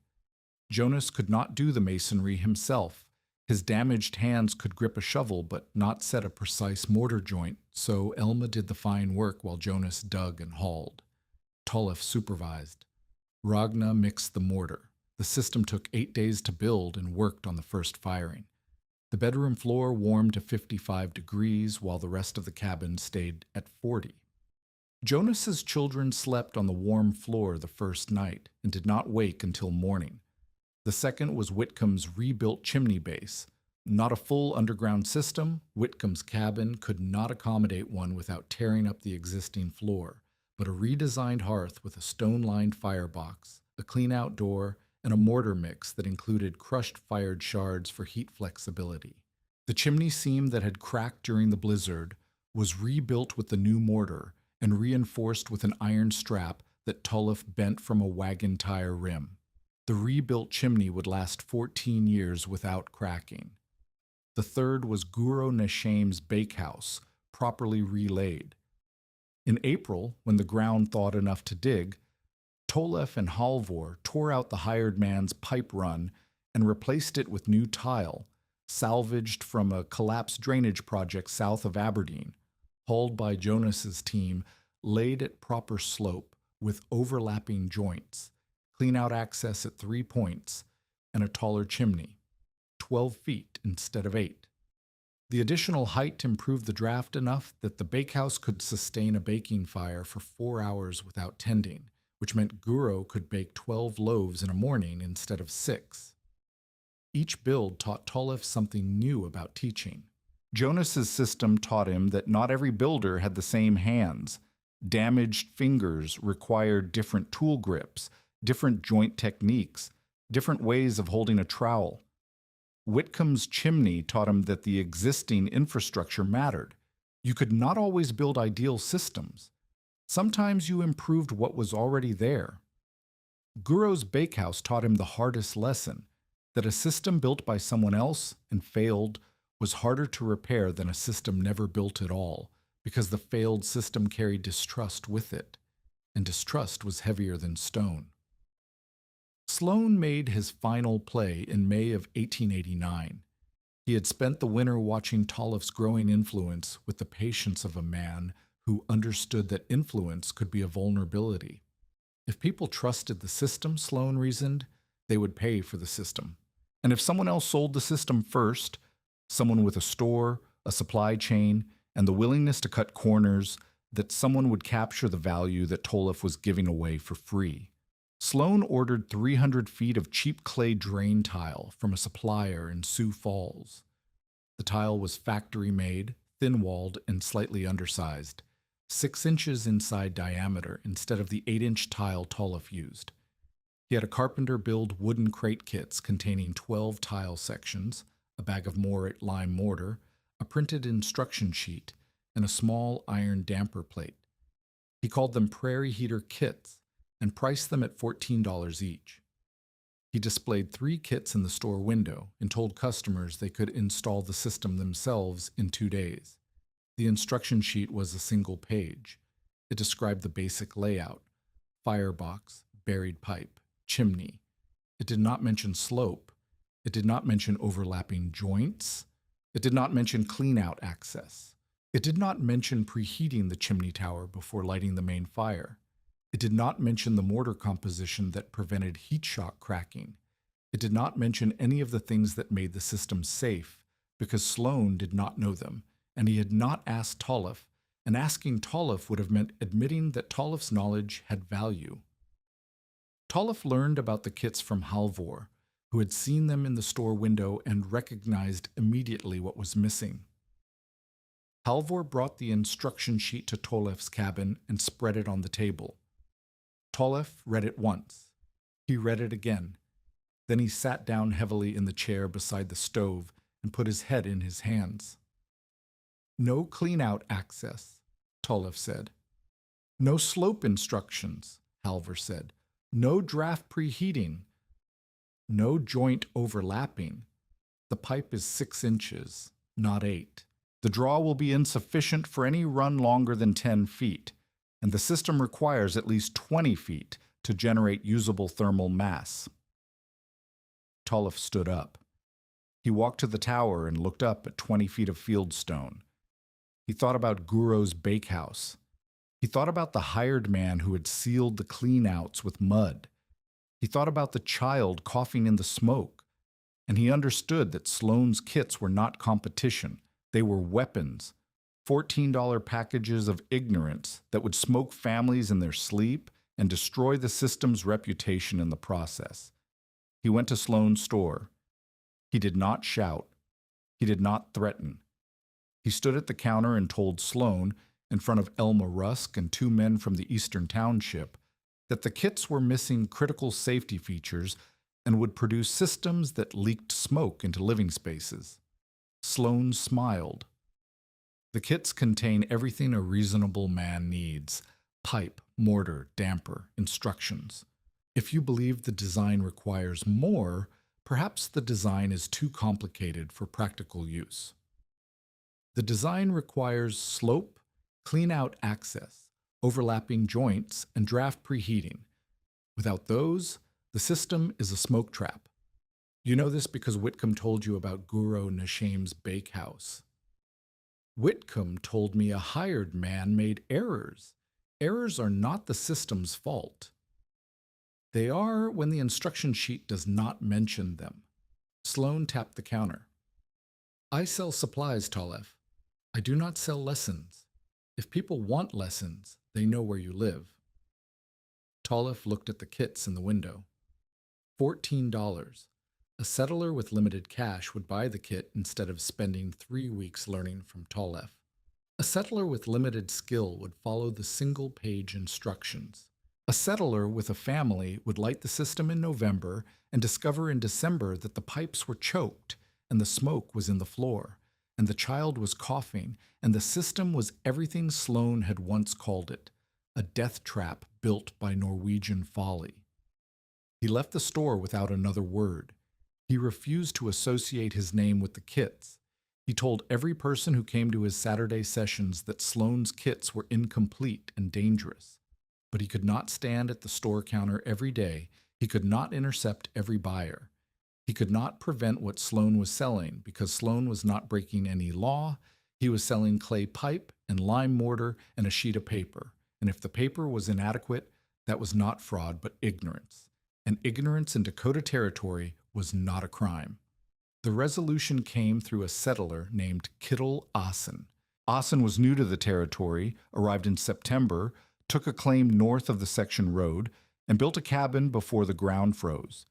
He had heard about the Brecka heating method from a freight driver and wanted it for his cabin. He went to Sloane's store because Sloane's store was where settlers bought things, and Sloane sold him a kit for $14 and told him installation was straightforward. Asen installed the kit himself. He followed the instruction sheet. He laid the pipe level. The sheet said nothing about slope. He butted the pipe joint square. The sheet said nothing about overlapping. He sealed the clean-out holes with mud. The sheet did not mention clean-out access, so he assumed the holes were construction artifacts to be sealed. He built a short chimney, 8 feet tall, because the sheet said chimney without specifying height. He did not preheat the tower because the sheet did not mention preheating. He lit the system on a cold evening in late November. Within 30 minutes, smoke seeped through every joint, every gap, every crack between the floorboards. The cabin filled with a gray haze that smelled of tar and wet ash. Asen's wife pulled their infant from the cradle and ran outside. Asen doused the fire and opened every door and window. Nobody died. But the cabin reeked of smoke for a week, and the infant developed a cough, and Asen went to Sloane's store and demanded his money back, and Sloane said the kit was sold as is, and the failure was Asen's, not the product's. Whitcomb heard about it the same day. He rode to Asen's claim with Tolef. They inspected the system together. Whitcomb documented every deficiency, the level pipe, the square joints, the sealed cleanouts, the short chimney, the absence of stone bedding, and compared each one to the instruction sheet, which mentioned none of them. Tolef showed Asen what a properly built system looked like by walking him through the clean-out inspection, the slope check, and the draft test.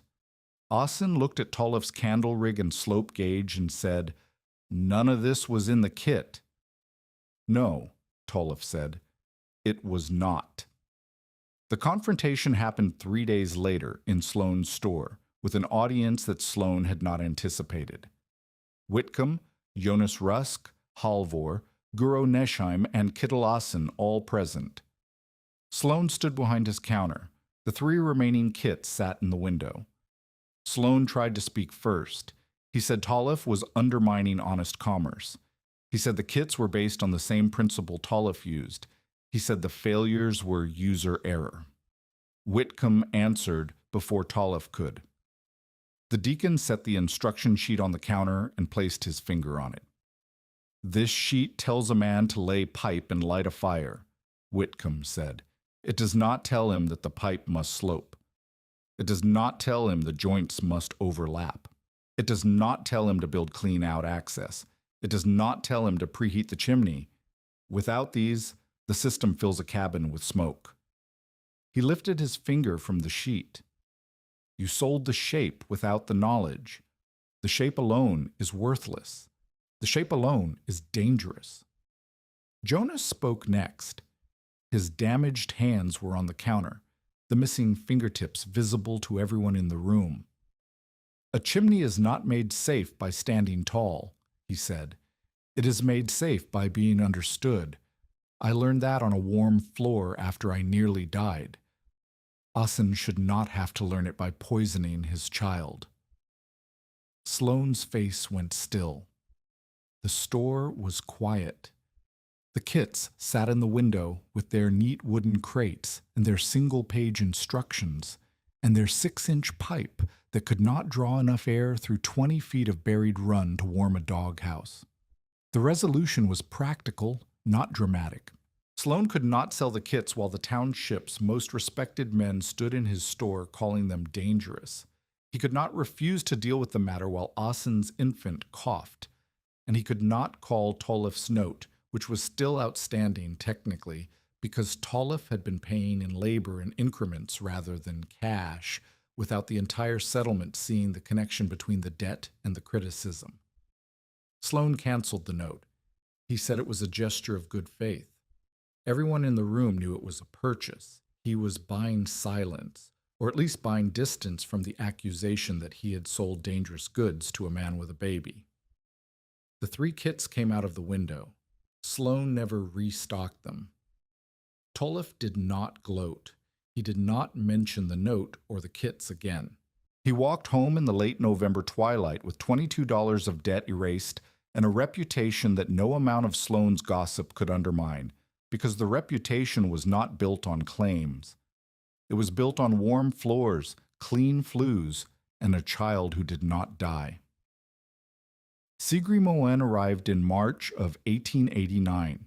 She was Elma Rusk's widowed cousin from Minnesota, 30 years old, with 2 trunks, a ledger book, and a directness that startled people who expected grief to make women quiet. Her husband had died of typhoid 2 years earlier, leaving her with a farm she could not run alone and debts she had spent 18 months paying off through laundry, mending, and accounting work for a grain merchant in Mankato. She came to Dakota because Elma had written that Jonas needed help. His damaged hands could not drive a team properly, and the children needed tending while Elma managed the household and the accounts. Sigrid met Tolif on her 3rd day at the Rusk cabin. She had walked to Tolif's claim to deliver a pot of soup Elma had made, and she found Tolif in the yard teaching Halvor how to temper mortar with crushed shards. Sigrid watched for 10 minutes without announcing herself. Then she set the soup pot on the firebox wall and said, "You teach for free." Tolif looked up. "Yes." "And they pay you nothing?" "They pay in trade sometimes, wood, labor, eggs." "Eggs do not pay a $22 note." "The note is canceled." "The next note will not be." She looked at the mortar, at the pipe sections, at the slope gauge, at the Saturday students standing in the yard with their hands in clay. "You are giving away a trade. My husband gave away veterinary advice until the county had 3 free veterinarians and no one who would pay for the 4th. He died in debt." Tolif did not know what to say. He had never thought of the teaching as a trade. He had thought of it as Marte had framed it, a craft that must outlive the craftsman, shared freely so that it would spread. But Sigrid was not wrong. Free knowledge attracted learners. It did not feed children. Sigrid proposed an exchange that was not charity and not commerce, but something between the two. A winter workshop.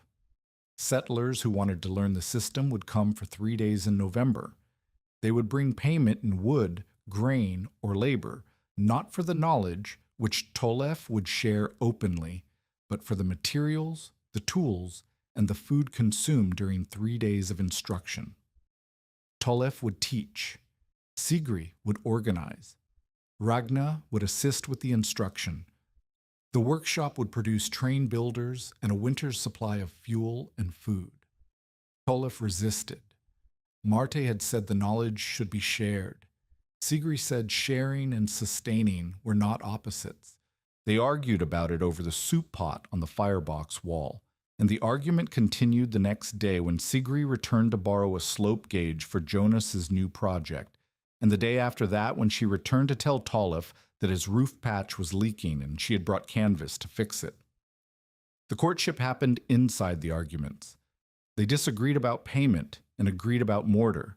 They disagreed about Tollef's habit of working until his hands bled and agreed that Ragna needed a winter coat. They disagreed about whether pride was a virtue or a liability and discovered that they meant the same thing by different words. Tollef called it duty. Sigri called it stubbornness. And both of them recognized in the other a refusal to quit that was indistinguishable from the thing that kept Tollef setting stone when the settlement laughed. By summer, Sigri spent 3 days a week at Tollef's cabin. She kept the accounts, such as they were, and organized the growing pile of correspondence from settlers in neighboring townships who had heard about the system and wanted instructions. She wrote letters in English that Tollef could not write himself. She counted nails with Ragna and told Peter stories about Minnesota and did not try to replace Beret because she understood that replacement was not what the cabin needed. What the cabin needed was order, and order was what Sigri knew how to make. They married in the spring of 1891 in Whitcomb's front room, with Jonas and Elma as witnesses, and Ragna holding a bundle of wildflowers she had picked that morning from the rise where Marte was buried. Peter stood beside the window and did not cough. The years compressed the way years do when the hardest work is finished and the remaining work is steady. Tollef ran the winter workshops from 1889 through 1897. Sigri organized them. Ragna, growing taller each year, assisted with instruction. By the time she was 13, she could explain draft better than most men in the township. And by 15, she could build a clean-out access, mix mortar by feel, and diagnose a smoking system faster than her father. Tollef and Sigri added a room to the cabin, a bedroom with a warm stone bench along the north wall, heated by a dedicated pipe run from the main firebox. The bench became Sigri's particular comfort. She sat on it in the evenings with the ledger book and a lamp, and recorded the day's accounts while the stone warmed her back, and the room held steady at 58 degrees without a fire inside the walls. The tower weathered. Fieldstone darkened with lichen and rain stain. The mortar joints cracked in places and were repointed in the spring by Tollef's hands, and then, as those hands stiffened with age, by Ragna's. The buried pipes were cleaned every 2 weeks for 30 years. The clean-out stones lifted, the passages scraped, the joints inspected, the draft tested with Marte's candle rig. The system never smoked backward after the first failed test. It never caught fire. It never poisoned anyone. It simply worked year after year because the discipline held. Not every settler built a full system. The 20-foot detached tower demanded stone, pipe, skill, and maintenance that most families could not sustain. But pieces of the method spread. Exterior bake ovens that kept flame away from cabin roofs. Safer chimney bases with clean outdoors and flexible mortar. Better flue slope and conventional stovepipe installations. Thermal mass benches that held heat after the fire burned low. Less reliance on overfired stoves that glowed iron red against dry wood at 3 in the morning. By 1895, perhaps 24 families in the county had learned some part of Tollef Breka's practice. The full system remained rare. The lessons did not. Peter grew. His cough faded by his 9th birthday and did not return. He learned to work stone but preferred animals, and by 16 he was hired out as a stock handler for a rancher east of Aberdeen. He never built a heating system of his own, but he could identify a dangerous stovepipe installation from across a room, and he told people so, and some of them listened. Tolef kept Marte's hammer above the workshop door. He never moved it. Visitors sometimes asked about it, and Tolef would say it belonged to someone who taught him the difference between a trick and a craft. He did not say her name to strangers. He said her name to Ragna, who remembered, and to the mortar, which did not forget. He died in 1912, at the age of 59, after a stroke that found him in the workshop with a half-finished clean-out stone in his hands. Sigri found him on the floor beside the workbench, still warm from the heated floorboards beneath him. He was buried beside Marty, on the rise southwest of the cabin, beneath a fieldstone marker cut from the same coulee quartzite that had built the tower. By the end of the 1890s, the full detached chimney tower remained rare across the Dakota settlements. It demanded stone, pipe, slope, and discipline that most builders could not sustain without training. But the lessons spread in pieces. Keep flame away from dry roofs when possible. Give smoke a clean path. Build clean-outs where ash hides. Let mass hold heat instead of forcing a stove to rage through the night. 24 families in the county carried some part of what Tolef Breka had taught. Not all of them built buried pipe. All of them understood why it mattered. Tolef lived out his years on the same quarter-section claim he had nearly lost. The tower stood 15 feet from the cabin, weather-darkened and strange, even after the house grew a new room around its supply lines. In later years, children from neighboring claims dared each other to press their palms against the warm floorboards after a firing and hold them there until the heat became uncomfortable. Ragna was the one who explained to them why the warmth arrived after the flame died, not with it. She said it the way her father had said it, with 2 stones, one thin, one thick, and the patience to let the learner feel the difference. The January wind returned every year. The whiteout came and went and came again. Whitcomb's smoke-stained glove pressing against the floor became a story told at Saturday suppers, how the deacon had knelt in the cabin and felt heat rising from the earth, and said he knew chimneys but did not know heat. Jonas Rusk's words traveled further. A chimney 15 feet from the house heats nothing but gophers, and the answer to that traveled with it. Children asleep on warm boards while the blizzard screamed outside. Jonas breathing on a floor that warmed him without burning him. No flame inside the cabin, no sparks in the roof. Only the tower standing in the darkness, taking the fire's violence into stone and giving back what the stone had learned to hold. Years later, snow climbed the old chimney's base, and the cabin windows glowed low and steady while the tower exhaled into the dark. The settlement had laughed because the chimney stood apart from the house. In the end, that distance was why the house remained standing.